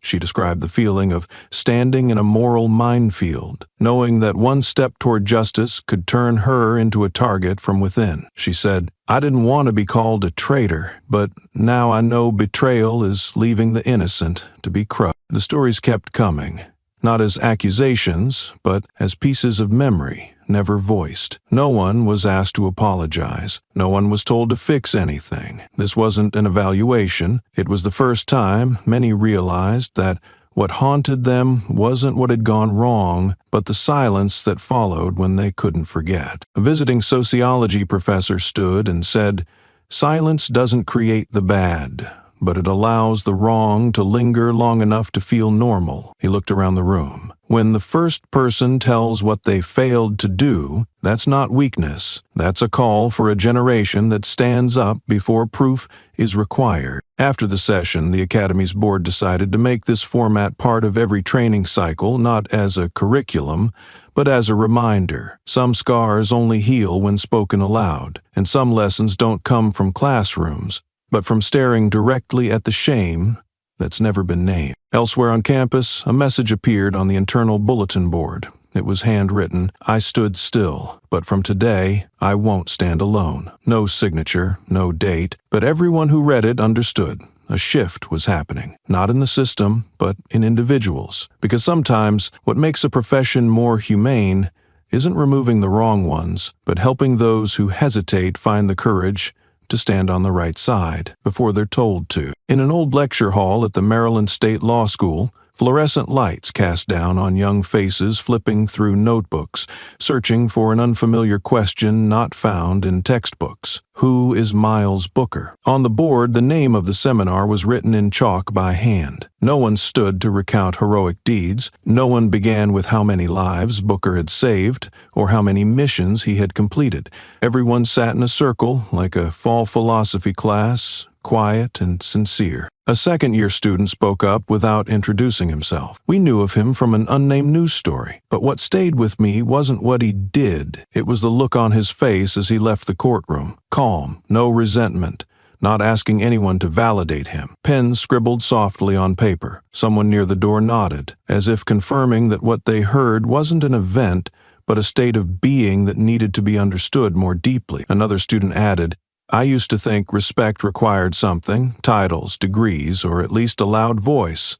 But he didn't speak up, didn't argue, didn't explain, and still, the courtroom adjusted itself. She paused, glanced at her notebook, and continued, softer this time. Maybe what makes someone worth listening to isn't how they speak, but how they've lived before they ever needed to. An hour passed without anyone checking the time. The session wasn't meant for conclusions, but for listening and self-reflection. What does society's reaction to someone like Booker say about itself? A criminal law student shared, "We're taught about elements of crime, about the presumption of innocence until proven guilty. But what happened to Booker made me realize sometimes people are suspected just for being in the wrong place at the wrong time, with a skin tone that others don't like." A professor who had been standing quietly in the back finally stepped forward. He didn't talk about the case. Instead, he asked, "How many of you would put your name on a petition demanding the system reevaluate how it responds when no charges are filed?" A few hands went up, slowly, not to show off, but as a private commitment. On the projector, a single photo appeared. Booker walking down the courthouse hallway, not looking at anyone, hands still cuffed, posture unbowed. A student from the media group stared at the image for a while, then said, "We often think it takes a crowd to make change, but sometimes one person walking through is enough to make society pause and look harder." The session ended without applause. People stood, packed their things, and left in silence. On the board, the chalk words were still visible. One person stayed behind, wiped the board clean, except for the name Miles Booker. He stared at it for a moment, then added a single line beneath in slanted handwriting. "You don't need to greet anyone to be respected." In the hallway, a few students stopped to read the new sentence. No one commented, they just read it and walked on, as if they understood that what mattered wasn't who Miles Booker was, but why someone like him could remain composed when an entire society once stayed silent in the face of injustice. And that composure, more than any medal, was the greatest lesson of that day. 1 week later, a student edited the transcript into a long article for the school journal's Law and Society column. The piece didn't begin with Booker's name, but with a question. What is justice if it only arrives after someone proves they are innocent? The sentence was bolded and placed between two wide blank margins, so readers couldn't scroll past it without asking themselves what should have been obvious. The pages that followed compiled reflections, handwritten notes, and an excerpt from the military commander's letter, once read aloud in court. Each passage recalled a specific image, the exchange of glances between Booker and the young officer, the moment the Navy admiral saluted, and Booker's succinct answer when asked whether he intended to sue. In the conclusion, the writer, a final-year student, stated, "Justice doesn't begin in the courtroom nor end with a verdict. It begins the moment a person doesn't need to shout their identity, show papers, or call in favors, and still causes the system to examine itself." There was no exclamation point, no italics. The sentence stood like a fact, plain, undeniable. The article was shared among faculty and within days landed on the desks of federal law school policy advisors. Meanwhile, at a high school in the southern part of the state, A civics and social ethics teacher used footage from Booker's hearing as class material. She paused the clip as Booker walked down the hallway, then asked her students, "Do you see anyone walking behind him?" One student answered that no one was following him. The teacher smiled, nodded, and said, "Right, because sometimes the person who goes first walks alone until others realize they must follow, not because they're told to, but because they can't stay silent any longer." Soon after, the phrase "system reflex" became the title of a training program rolled out in 3 major police departments. Officers were asked to submit short essays about times they acted on instinct rather than facts. One officer wrote, "I once pulled someone over because he stared at me too long in the rearview mirror. I called it professional intuition. Now I see it might have just been exhaustion." His account was used as a teaching point, not to blame, but to show that self-correction is the first step in correcting the system. Elsewhere in the city, a group of activists launched the Booker Stance campaign, using an image of him in court as their emblem. They printed posters, but didn't distribute them widely. Instead, they mailed copies directly to school libraries, community centers, and police precincts open to reform. Below the image was one line, "What will you do when facing someone who needs no proof, yet still changes how you see the world?" When the student's article was published in a statewide paper, comments poured in, but no one asked who Booker was, where he came from, or what he was doing now. They just described the shock of seeing someone stay silent through the hearing, reclaiming no dignity with words, but letting it surface through how others saw him. One older reader wrote, "I've lived over 60 years thinking justice belonged to the courts, but Booker taught me sometimes it begins when someone stands there, not angry, not pleading, and makes the whole system rethink itself." The final line of the article, now quoted in many civic forums, wasn't a declaration but a quiet reminder. When someone needs no proof, yet forces the system to reconsider, that's when justice begins. No one remembers who wrote the line, but everyone remembers the man who walked out of court in silence, and that, perhaps, is the closest thing to dignity. In the months following the Booker case, it wasn't politicians but the heads of security academies who were the first to take concrete action. A federal police training school in a western state quietly introduced a pilot course that did not fall under technical or tactical training. The course title was written plainly on the academic bulletin board, "Pause reflex minus reflex, begin observation." That simple phrase marked one of the quietest yet most determined shifts in law enforcement training philosophy since the 1980s. The first class didn't begin with lectures or theory. The instructor, a former internal affairs inspector, simply played the video of Booker being escorted down the courthouse hallway, then sat in silence while students watched. After a few quiet minutes, he asked, "Did anyone observe any dangerous behavior?" A few students raised their hands, analyzing Booker's gestures and demeanor, searching for something off to hold on to. The instructor nodded without challenging them. Then he asked, "Now, if I told you that man had once been honored for saving dozens of lives, would your perspective change?" The room fell silent again, but this time with a different kind of silence, the silence of confronting a boundary they had never named before. The course content focused on distinguishing professional reflex from unconscious bias. One student was invited to recount a personal stop-and-search encounter. He admitted that during a night patrol, he stopped someone just for wearing a hoodie and walking slowly near a convenience store. "At the time, I thought I was preventing a risk," he said, "but looking back, I'm not sure I would have done the same if that person had been a veteran or someone just off work." Confessions like that were encouraged, not for judgment, but to reveal how reflexes can disguise themselves in the clothing of professional duty. In another session, students were instructed to watch a busy street surveillance clip and mark individuals they felt might require additional observation. The results weren't graded, but were compared with real data. The person most frequently flagged was a retired engineer who took walks every afternoon, while the one no one noticed was an experienced pickpocket. The lesson wasn't about who was wrong, but about how the truth can often run completely counter to what we feel is right. After each class, students were asked to keep reflective journals. One female student wrote, "I used to take pride in reacting quickly, but maybe reactions shouldn't come before observation." Another quoted a line from the Booker trial, "Not a misunderstanding, a reflex," and added, "If I once believed in professional instinct, I now understand that instinct can be trained wrong and needs to be corrected like any other skill." The Academy Board initially intended to pilot the course for 6 months, but after positive feedback from both students and instructors, they made it a required subject for second-year cadets. An internal report noted, "This course doesn't slow down the students' response times.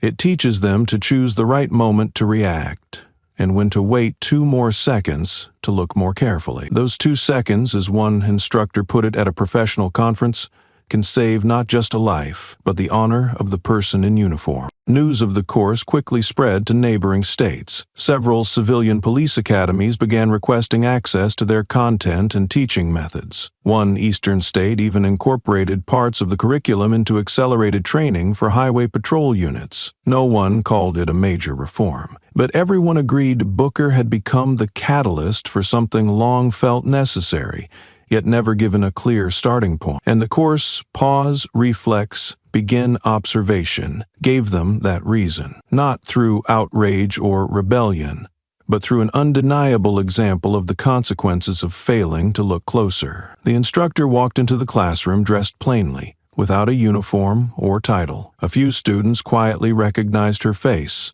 the woman who appeared in the video from the Miles Booker trial. She didn't carry a syllabus or academic material, just laid a single sheet of paper on the desk, folded many times, its edges creased from being opened over and over in the past few weeks. When she introduced herself, it wasn't by name but with a story, and the classroom shifted. Not a lecture, but a reverse interrogation. "I don't teach law," she began, her voice steady and slow. "I'm not here to explain clauses or procedures. I'm here because I still carry a question I don't have an answer to. If I had spoken up that day, would Miles have been handcuffed?" No one replied. Third-year students, trained in tactical response scenarios, were not prepared to answer that, because it wasn't about protocol. It was aimed at something tests can't score, a moral response in a moment with no orders given. She recalled the events of that day, without drama or blame. She simply described the look in Booker's eyes as he was stopped outside the pizza shop, how she, as a passerby, had seen everything yet stayed away. "I stood 3 meters away. I saw them push his shoulder, saw the cuffs come out. I could have said something, but I stayed quiet, thinking it was someone else's job. I chose to walk on." She paused, not to dramatize, but to let the weight of what she didn't do settle in the room. After finishing, she held up the worn paper and unfolded it in front of the class. It was the handwritten statement she gave in court, the one that led to the broader investigation. "I wrote it because I can't redo that moment," she said, "but you all still have many moments ahead." A student asked, "If you could go back, are you sure you'd intervene?" She smiled, answering not with certainty but with truth. "I'm not sure, but if I never told the story, my silence would always be the right thing." There were no group exercises or case simulations. The instructors simply asked each student to write a short piece. "When was the last time you chose silence?" Some hesitated. Others began writing immediately, as if they'd been waiting for permission to let something out. She walked around the room, pausing at each desk, not reading a word, only nodding. The atmosphere wasn't tense, just awake, as if something long absent from the curriculum had quietly taken root. Before leaving, she offered no summary, no advice. She only left one final sentence, written in even strokes on the whiteboard. "Sometimes justice doesn't need a hero. It needs someone ordinary who dares to stop." When she stepped out, no one called her back. No one clapped, but a faculty member from the behavioral science unit quietly noted, "Unscheduled class, but more impact than 3 emergency response modules combined." That woman didn't need to teach to shift perspective. She only had to ask the right question, the one the entire field must learn to answer. If I had stood up, would he still have had to bow his head? Inside a high-security auditorium at the Pentagon, General Delacroix stepped up to the podium without an introduction. The room wasn't filled with officers, but each person present had the authority to reshape an entire system. He stood silently for a few seconds at the microphone, scanning the familiar faces he had seen in decades of strategic meetings, then began with a single sentence that brought the entire room to stillness. "We lost a soldier, not in battle, but to a reflex of public authority." He didn't need to say the name. That name had echoed all week, from courtrooms to internal bulletins, from professional briefings to closed-door ethics discussions.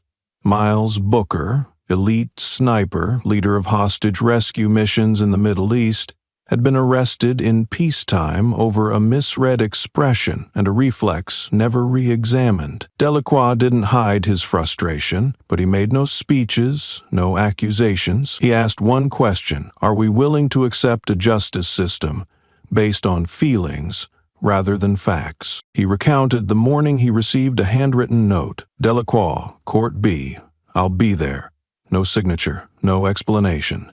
But he recognized the handwriting and knew who had written it. He knew Booker wouldn't ask for help. He wouldn't demand anything. His decision to appear in court was not to plead his case, but to force those in power to face their actions. And Booker's silence, Delacroix said, was the very thing that made the entire system stop. "We train them for missions most civilians can't even imagine," he said, "yet we fail to shield them from the biases embedded in the society they serve." He admitted he had once supported the strict secrecy surrounding special operations units. He understood the need for confidentiality. But he asked again, if that secrecy causes them to be doubted in their own country, is it truly protection anymore? Delacroix's words didn't blame the police force, but neither did they excuse the rationalizations. He emphasized, "I don't care what he was wearing or where he stood. I care about one thing. He once risked his life to save my entire squad. And here he was stopped because of his skin color and a bag without a brand name. He didn't have to raise his voice to make an impact." The story, as he told it, carried the weight of systemic failure. The meeting ended without rebuttal. Some people took notes. Some stayed silent longer than usual, but everyone understood that this speech wouldn't end in that room. It would become material for officer training. It would be quoted in the internal analysis, and more importantly, it would be a reminder that in an age where all data can be spun, a single wrong reflex can erase a right person. Before leaving the podium, Delacroix offered one final sentence. Not for the press, not for the public, it was for those around the table. Those who had the authority to rewrite how a force operates. If we learn nothing from this, then preserving the military's honor is just a slogan, and if that's all we have left, then we're no longer fit to lead anyone. General Delacroix remained at the front, eyes fixed on the officer who had just asked a question. He didn't respond immediately. A long pause followed, but it didn't feel uncomfortable. He looked at the young officer, then slowly nodded. "That is the right question," he said, "and that's why I'm proposing we amend the confidentiality clause not just to protect service members, but to set a precedent that we can no longer rank human worth by medals or titles." He continued, explaining why amending the clause had become urgent. Under the current policy, the identities of veterans from special units are encrypted to protect them from being targeted, but that encryption, as he pointed out, inadvertently renders them non-existent in the eyes of the civilian system. When subject to administrative checks, they have no matching records. When suspected, they have no way to verify their identity without breaching confidentiality. And when mistaken, like Booker, they stand in a circle of doubt with no system trigger capable of speaking for them. General Delacroix turned to the representative from the Department of Justice and clarified his proposal. He wasn't demanding that all military data be exposed. He only asked for an internal relay mechanism, one that allows a special unit to verify a soldier's identity in emergencies without revealing the entirety of their operations. If we can deploy biometric verification for high-risk criminals, he said, then surely we can do the same to to protect those who once risked their lives for this country. After his statement, the young officer from earlier remained still, but this time his gaze had softened. He gave a small nod, as if accepting something he hadn't considered before. Another member of the council, likely the oldest in the room, spoke slowly. "I used to believe justice would correct itself with time, but after Booker's case I realized if no one does what's right while they still hold power, then justice is just a pretty word in a textbook." The meeting moved into open debate, drawing a range of opinions. Some argued that altering confidentiality rules would compromise intelligence work. Others sided with Delacroix, saying that if someone risked their life on the front line for the nation owed them at least a system that wouldn't turn ignorance into a threat. Yet all arguments circled back to one truth. The current system was never designed to recognize human worth without ID cards, titles, or achievement records. Delacroix didn't dismiss the concerns. He emphasized only one point. "I'm not asking anyone to assume that veterans are always right. I'm only asking that when someone gets pulled into a holding cell on a regular day, we should have a way to know who they once were, not to excuse them, but to prevent repeating the mistake." In the final moments of the meeting, he paused again, no longer looking at the people in the room, but toward something broader. "And for civilians," he said, echoing the young officer's words, "we must be clear. They don't need medals to be respected. They need a system that knows when to stop and look closer, because when Booker stayed silent, it was civilians who spoke up. And to me, that is the most lasting value of a free society." That evening, the town square wasn't packed, and there was no stage or loudspeakers, but each flickering candle formed a quiet line of awakening. People came not because of a specific call. They found their way, each bringing a candle, some prepared in advance, others bought hastily nearby. In every hand was a small piece of white paper, neatly tied around the candle with thread or clear tape. On each paper, there was only one line.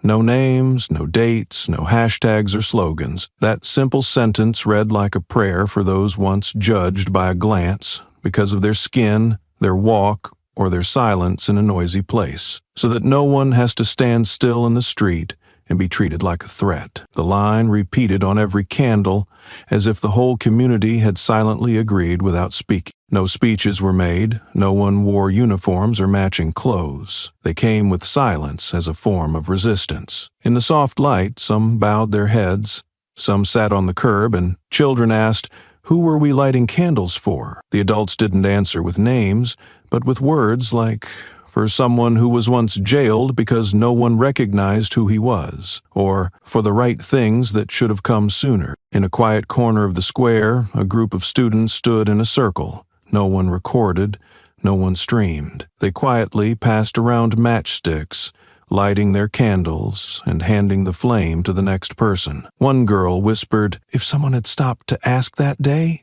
maybe he wouldn't have gone through all of it alone." A classmate nodded. No one interrupted. No one tried to take the spotlight. Everyone seemed to understand that tonight wasn't for retelling what happened, but for affirming that it should never happen again. On a nearby bench, an elderly couple sat with candles in hand. The husband said he had served as a Marine and had seen silence mistaken for danger too many times. But this time, he said, he came not for an old comrade, but for his grandson, growing up in a city where even quiet could be judged. His wife nodded, her hand tightening around the candle as if holding on to an unspoken promise. No one gave a speech, but every gesture became a declaration. A small child picked up a stranger's candle that had gone out and relit it. A man pulled out a pen and added a message to his candle's paper, "So my son won't have to learn to slow down just to avoid suspicion." Each handwritten note made the vigil something that defied scale or publicity. Her voice was steady, not trembling. "I don't know what war is," she read, eyes fixed on the paper, "but I know he shouldn't have been arrested just for standing still." The words paused for a few seconds, not from forgetfulness, but as if to let each syllable settle between the sounds of wind and a community's breath. No one clapped. They just looked at her, as if They had just witnessed something too simple to praise, but too real to ignore. The girl bowed, then walked back to her mother, who had held her hand throughout the vigil. The mother said nothing, only placed a hand on her daughter's shoulder, like an unspoken thank you. A few reporters lifted their cameras but lowered them again under the organizer's gaze. Tonight, no one held exclusive rights to tell what just happened. The child's presence shifted the gathering from ritual to something deeper, a quiet transition from emotion to action. Some began sharing when they first realized what unconscious judgment felt like. An elderly man recalled being 19, stopped outside a movie theater because he didn't look like someone who belonged. A young woman whispered that her brother had once been kicked out of a bubble tea shop for wearing a headscarf. These fragments never made headlines or lawsuits, but tonight they resurfaced as part of a collective image, where Miles Booker was no longer an exception, but a symbol. Not far away, a group of young people started writing on fresh slips of paper. No names, just moments that had been made unnecessarily strange. Stopped 5 times for reading a book at the bus terminal. Denied a pen in class because someone thought I might be in a gang. Wore a suit walking home and got stopped for looking off. They pasted the notes along the square's outer fence, forming a wall of stories society had long avoided. The girl's sentence wasn't printed on banners, but it became the night's center, not a statement but a truth from someone too young to have been trained in self-defense. An adult nearby quietly copied it into a notebook, then looked up and told a friend, "We built a world where a child understands that standing still could get you arrested." No one argued. There was no need. As night fell deeper, families began to leave. Children holding candles, now extinguished but still clutching their notes, silent promises carried home. One child asked,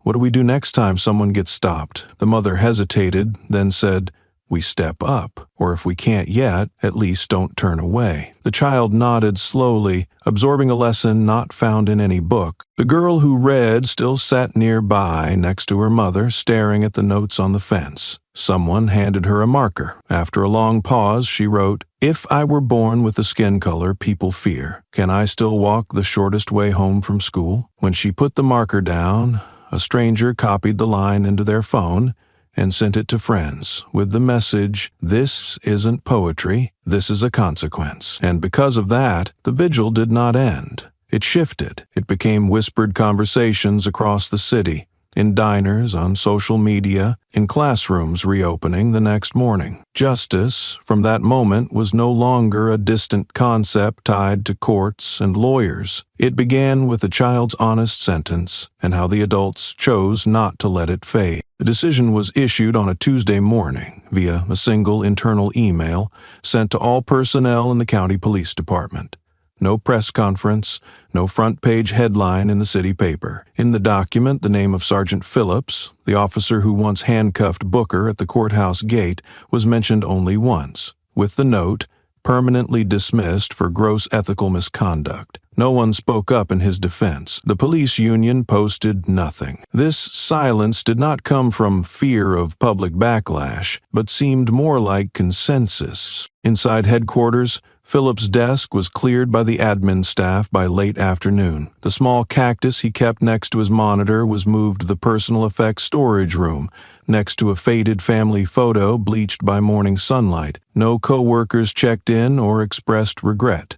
They just walked by quietly, each with their reaction, some sighing in relief, some frowning at the sudden absence, and others pretending not to notice. The dismissal happened quickly, but not as a way to avoid accountability. On the contrary, it signaled that the system had begun to recognize certain mistakes couldn't be erased with apologies. In the following days, senior officers attended mandatory internal training, not based on reports, but on real-time scenario simulations. Booker's name wasn't spoken, but everyone understood what had set this new threshold for public patience. In the city's southern district, a young officer spoke up during a patrol team meeting.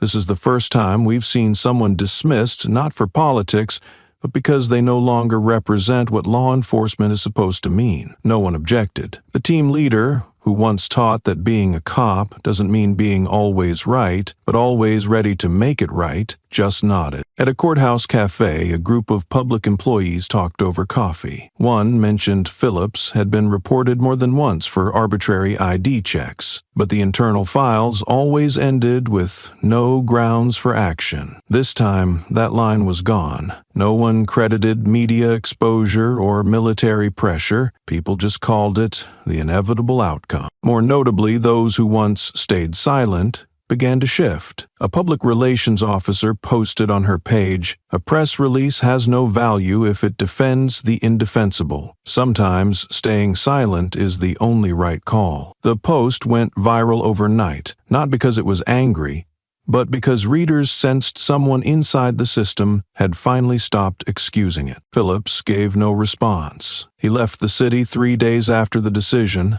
leaving a blank forwarding address in his personnel file. A neighbor said his car was moved early, before rush hour. No one came to see him off. All that remained was a scrap of paper wedged in the doorframe, handwritten, "I used to think I was doing the right thing." The letter was never made public, but the building's security guard took it home and, weeks later, taped it to his refrigerator as a reminder. Not to blame, but to remember that public systems do not run on detachment. They run on accountability, even when the person responsible for the mistake is no longer around to hear the verdict. And in that silence, a critical shift took place. For the first time, a misconduct was acknowledged, not because it caused outrage, but because it could no longer be ignored. The report spanned 13 pages, mostly extracted from internal monitoring records, police station cameras, periodic psychological assessments, and team meeting notes. At first glance, it looked like any other administrative report, cold, full of technical terms, and neatly segmented, but on the final page, a handwritten note stood out. No need for harsh punishment, but it must be addressed directly. The words weren't about retribution, but about confronting what law enforcement often avoids, going to the root of a misstep, the reflex. The Bias Behavior Evaluation Unit wasn't widely known. This team handled repeated cases of irregular or biased conduct during duty, typically kept under wraps to protect the institutional reputation. But Sergeant Phillips' case set a precedent. He was reassigned directly to the unit after a public incident, bypassing the usual soft-step procedures. The decision caused more stir in law enforcement circles than a permanent suspension would have, because it forced people to confront what had long been a taboo: the behavioral nervous system of those who carry weapons. Inside the unit, specialists didn't focus on surface-level actions. They tracked variations in eye contact when interacting with different racial groups. They reviewed behavioral patterns in unsupervised moments. Above all, they examined reactions that happened before logic could intervene, like gripping a weapon without any sign of threat, or the shift in tone when approaching a black man on the street. Phillips entered the room not as a defendant, but as living evidence of what happens when small signs go unchecked. The initial sessions had no transcripts. A psychologist asked one question: "When you first saw Booker, what was the first thought in your mind?" Phillips didn't answer immediately, but 2 days later he wrote down, "I thought he might be dangerous because he was too quiet." Next to that sentence, the psychologist wrote in red ink, "Bias shows up before behavior. We need to retrain the moment judgment begins." The evaluations weren't released to the public, but their impact spread across the field. Internal training programs began to use Phillips' case as a key example, not as a form of condemnation, but as a reminder that what isn't faced will return in another form. A former patrol supervisor said, "Disciplinary action calms public reaction.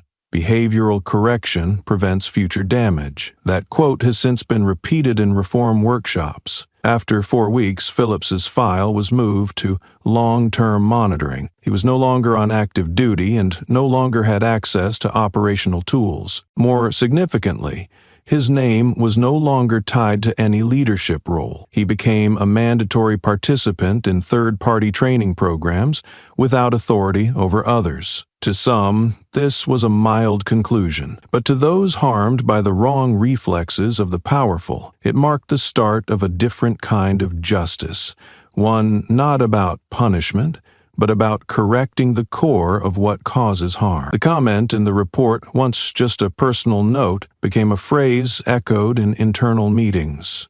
No need to make it loud, but it must be made right. From there, the system stopped avoiding and began cleaning up the corners it had never lit. A 240-page manuscript sat on the editor's desk, its placeholder cover marked simply, "Booker, the Soldier Who Didn't Resist." The author, once a war correspondent, had spent nearly 8 months tracing Booker's life, not through military files, but from street corners he once stood on, a convenience store where he quietly returned extra change, and classrooms where people recalled how his gaze changed how they asked questions. The manuscript wasn't about valor. It told how Booker stayed silent when he could have screamed, and how that silence reshaped a courtroom, an academy, and an entire law enforcement culture. But when sent to a publisher, the response came quicker than hoped. "We reviewed the material. While reflective and well-written, the subject lacks the prominence to attract today's market." The reply arrived via email.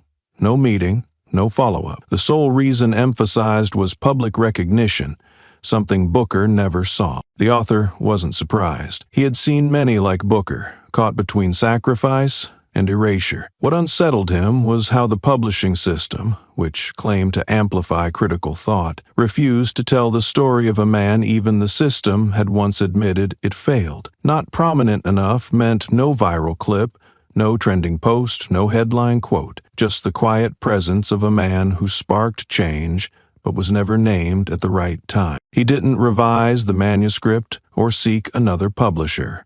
Instead, he pulled excerpts and printed them into small self-published booklets. Each one had 12 pages, a plain cover, and no numbers.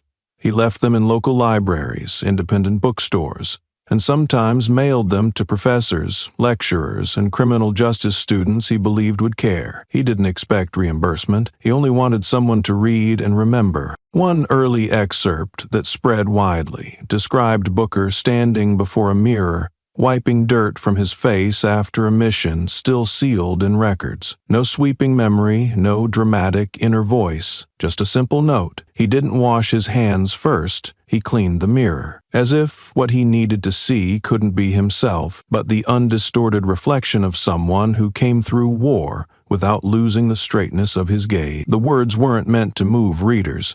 Yet many law students copied them onto their notebooks because they saw something classrooms rarely teach: how to face oneself after a decision that felt right. Gradually, the small prints circulated. A professor in Oregon used them to open a public ethics class. A student in North Carolina cited them in a thesis.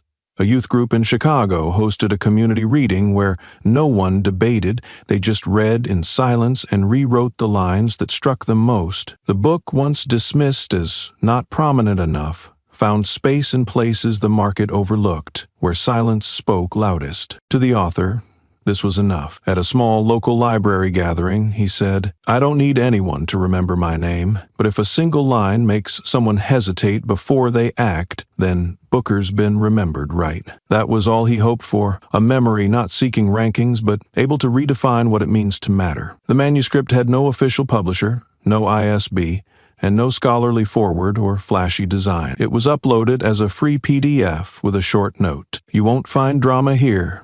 Just truths long looked away from. No push to go viral, no donation link." The author asked only one thing: if you reach the last page, ask why you didn't read this sooner. It spread first among those furthest from the corridors of power. A high school teacher in Missouri printed excerpts for her civics class. She didn't assign a report, just left one question: if you were Booker, what would you do when held not for your actions but for your presence? In the corner, one student folded the pages and wrote on their notebook cover, "Justice isn't for whoever yells loudest." In a training center for formerly incarcerated adults, a life skills coach chose an excerpt about Booker's look at the officer who handcuffed him. No anger, no collapse. He asked the room, how does someone betrayed by their institution not carry hate? No one answered immediately. But that day, one student stayed behind to borrow the full printout. At the community library on the east side of the city, where the budget barely covers reference books, The elderly librarian chose to print each chapter and place them in a separate drawer. When someone borrowed them, he didn't take names, he only asked, "Is there someone in your life who was wronged and you stayed silent?" For him, lending the manuscript wasn't about finishing it, it was about getting people to start reading themselves. A group of criminal justice students in Oregon held a series of open readings, not academic, not debates over right or wrong. Each person picked a passage that made them pause the longest, then shared a personal memory it stirred. At one session, a Latino student said he used to fear wearing a suit to job interviews, afraid it would make him look suspicious. Another student quietly mentioned her father had been frisked on the street while walking his child to school. These personal stories began to find one another not under stage lights, but in a space where no one had to prove they were heard enough to be heard. The manuscript's author never spoke publicly about its ripple effect. He declined every interview request, posted nothing on social media. He quietly updated the printed pages whenever someone wrote to say the manuscript helped them ask questions instead of accepting bias as part of the job. Once, when asked why he didn't publish it for wider reach, he simply answered, "Because justice shouldn't have a cover price, and the people who need to hear this most are usually the ones who can't afford to buy it." The manuscript, with no official title and no spokesperson, became part of an underground ecosystem, where those who once stayed silent started finding their voice again by mentioning Booker, not as a symbol, but as a lesson not yet fully learned. And maybe, when a manuscript can spread without promotion, when truth is no longer measured by engagement metrics, the thing the system once tried hardest to avoid can finally begin to be named. At the bus stop on the east side of the city, the man stood beside the schedule post, a faded backpack over one shoulder, short-cropped hair, and steady eyes. He didn't look at anyone, nor did he avoid them. His posture didn't invite conversation, but it didn't build walls either. Those around him, if they looked long enough, might notice something familiar, something once seen in news segments, panel talks, or buried between the lines of an unpublished manuscript. The bus arrived later than usual, its weight rumbling softly through the pavement. No one rushed. In the quiet, a young officer approached, uniform still crisp, hand resting beside his thigh as trained. He looked at the man for a few seconds, then tilted his head upward. The breeze stirred the shrubs by the curb. After a moment of thought, the young officer exhaled and said something that didn't come from any manual. "It's a beautiful day." The man didn't answer right away, but the corner of his mouth lifted slightly, an unspoken acknowledgement. His eyes held no challenge, no chill, just a subtle weighing of what that sentence carried. Hesitation? Respect? Or maybe the test of a new beginning. The officer didn't step closer. He didn't check the bag, didn't glance at the worn-down clothing. This wasn't a check. It was a quiet test, not for the one being looked at, but for the one learning how to look. A minute passed. The bus stopped. The doors hissed open. The man stepped forward without turning back, but paused a fraction of a second before tapping his card. A small nod, barely there, like a thank you with no sound. The officer watched, eyes no longer cautious but reflective, as if learning what it meant for a simple act to matter on a day like this. Nothing from that day ended up on camera. No viral clip, no hashtag, no chant. But in the young officer's memory, perhaps what stayed most was how silence replaced command, and a casual greeting replaced suspicion. It wasn't a major event, but it was the kind of moment that reminds a system that some changes begin with something simple, when a person chooses to see without casting a shadow from the past. The man wore no badge, no uniform, no card pinned to his chest to remind others who he once was. He stood at the bus stop like anyone else, hand resting on the strap of a worn fabric bag, not as a defense, but as if holding on to a memory long left unspoken. His face gave away nothing except a passing smile when the young officer spoke. It wasn't a confirmation or denial. It was a sign that he heard and accepted the greeting for what it was. A small signal of change just beginning. No one asked further.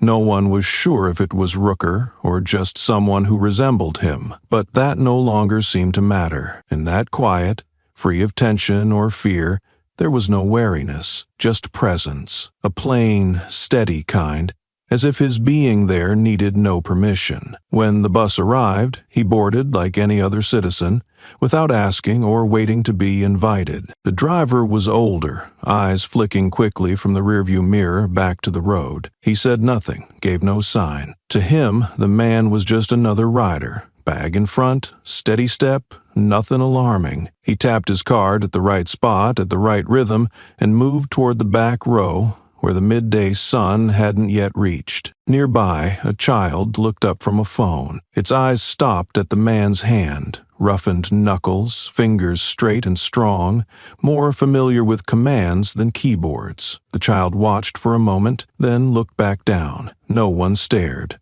No one tried to start a conversation. Everything moved as if his presence belonged, needing no explanation.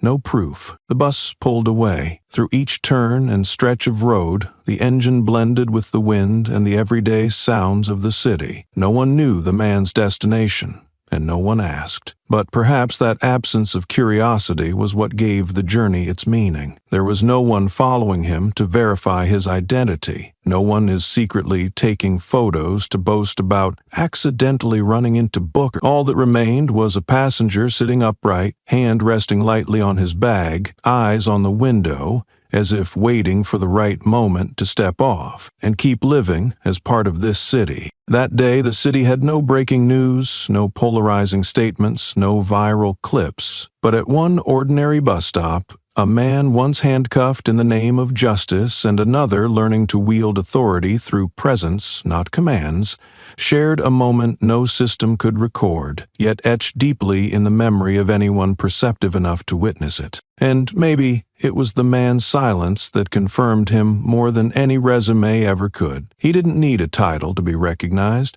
nor a backstory to be understood. The calm way he boarded, hand on his bag, the slight smile when greeted, these were enough to remind others that sometimes a person is acknowledged not for their past, but for how they quietly make others reconsider their own. The story didn't end with applause or a grand ceremony. It closed in silence, but the kind that carries weight. In the main hall of the Federal Police Academy, where only medals and prominent names once hung, there now stood a new stone wall. No names were placed on it, no portraits, no biographies, no honors. Just a single line etched in fine script, echoing like footsteps. Salute not the name. Salute the silence that made you look again. No explanation was offered.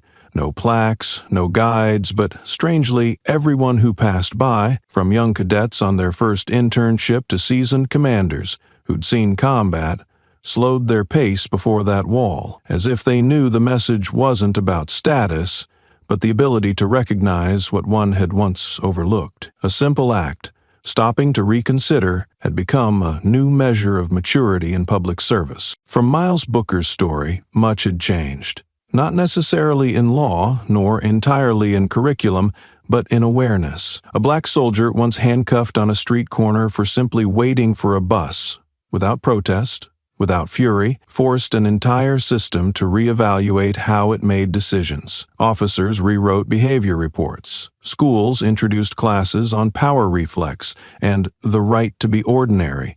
The shift didn't come through revolution, but through a string of small choices made by individuals. The biggest lesson was this: justice doesn't always begin with an accusation. Sometimes it starts with an unclouded look, and courage isn't always loud confrontation, it can be a quiet steadiness, unshaken by wrong. Booker didn't rebut or explain. His presence, calm, firm, without pleading or bitterness, compelled people to question their reflexes. That's when real change begins. When a system stops seeing silence as submission and starts hearing it as a mirror to its authority. In a world crowded with noise, outrage, and ego, this story leaves behind another option: to stand still without retreating, to be silent without surrendering, to forgive without forgetting.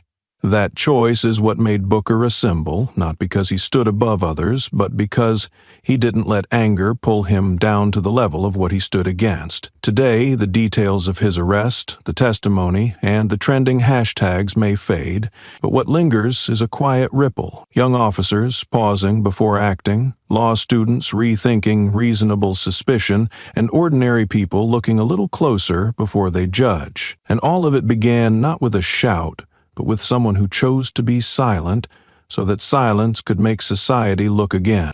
There's one thing to remember from this story. It's this: change doesn't always start with power or fame. Sometimes it begins with a simple act, standing still, looking again, and refusing to be the one who turns away. And when enough people choose that, justice stops being a slogan and becomes a habit, quietly built day by day. If you think justice begins with the strike of a judge's gavel, then you haven't yet understood how it truly starts. It begins when someone chooses not to respond with anger, not to demand protection, but simply stands tall, forcing those around them to lower their heads in shame. Miles Booker didn't claim glory. He reclaimed something simpler, the right to exist without being treated as a threat. And in this world, sometimes that alone is a revolution. So if you've ever stood still in the face of something wrong, ask yourself this: did you look or did you turn away?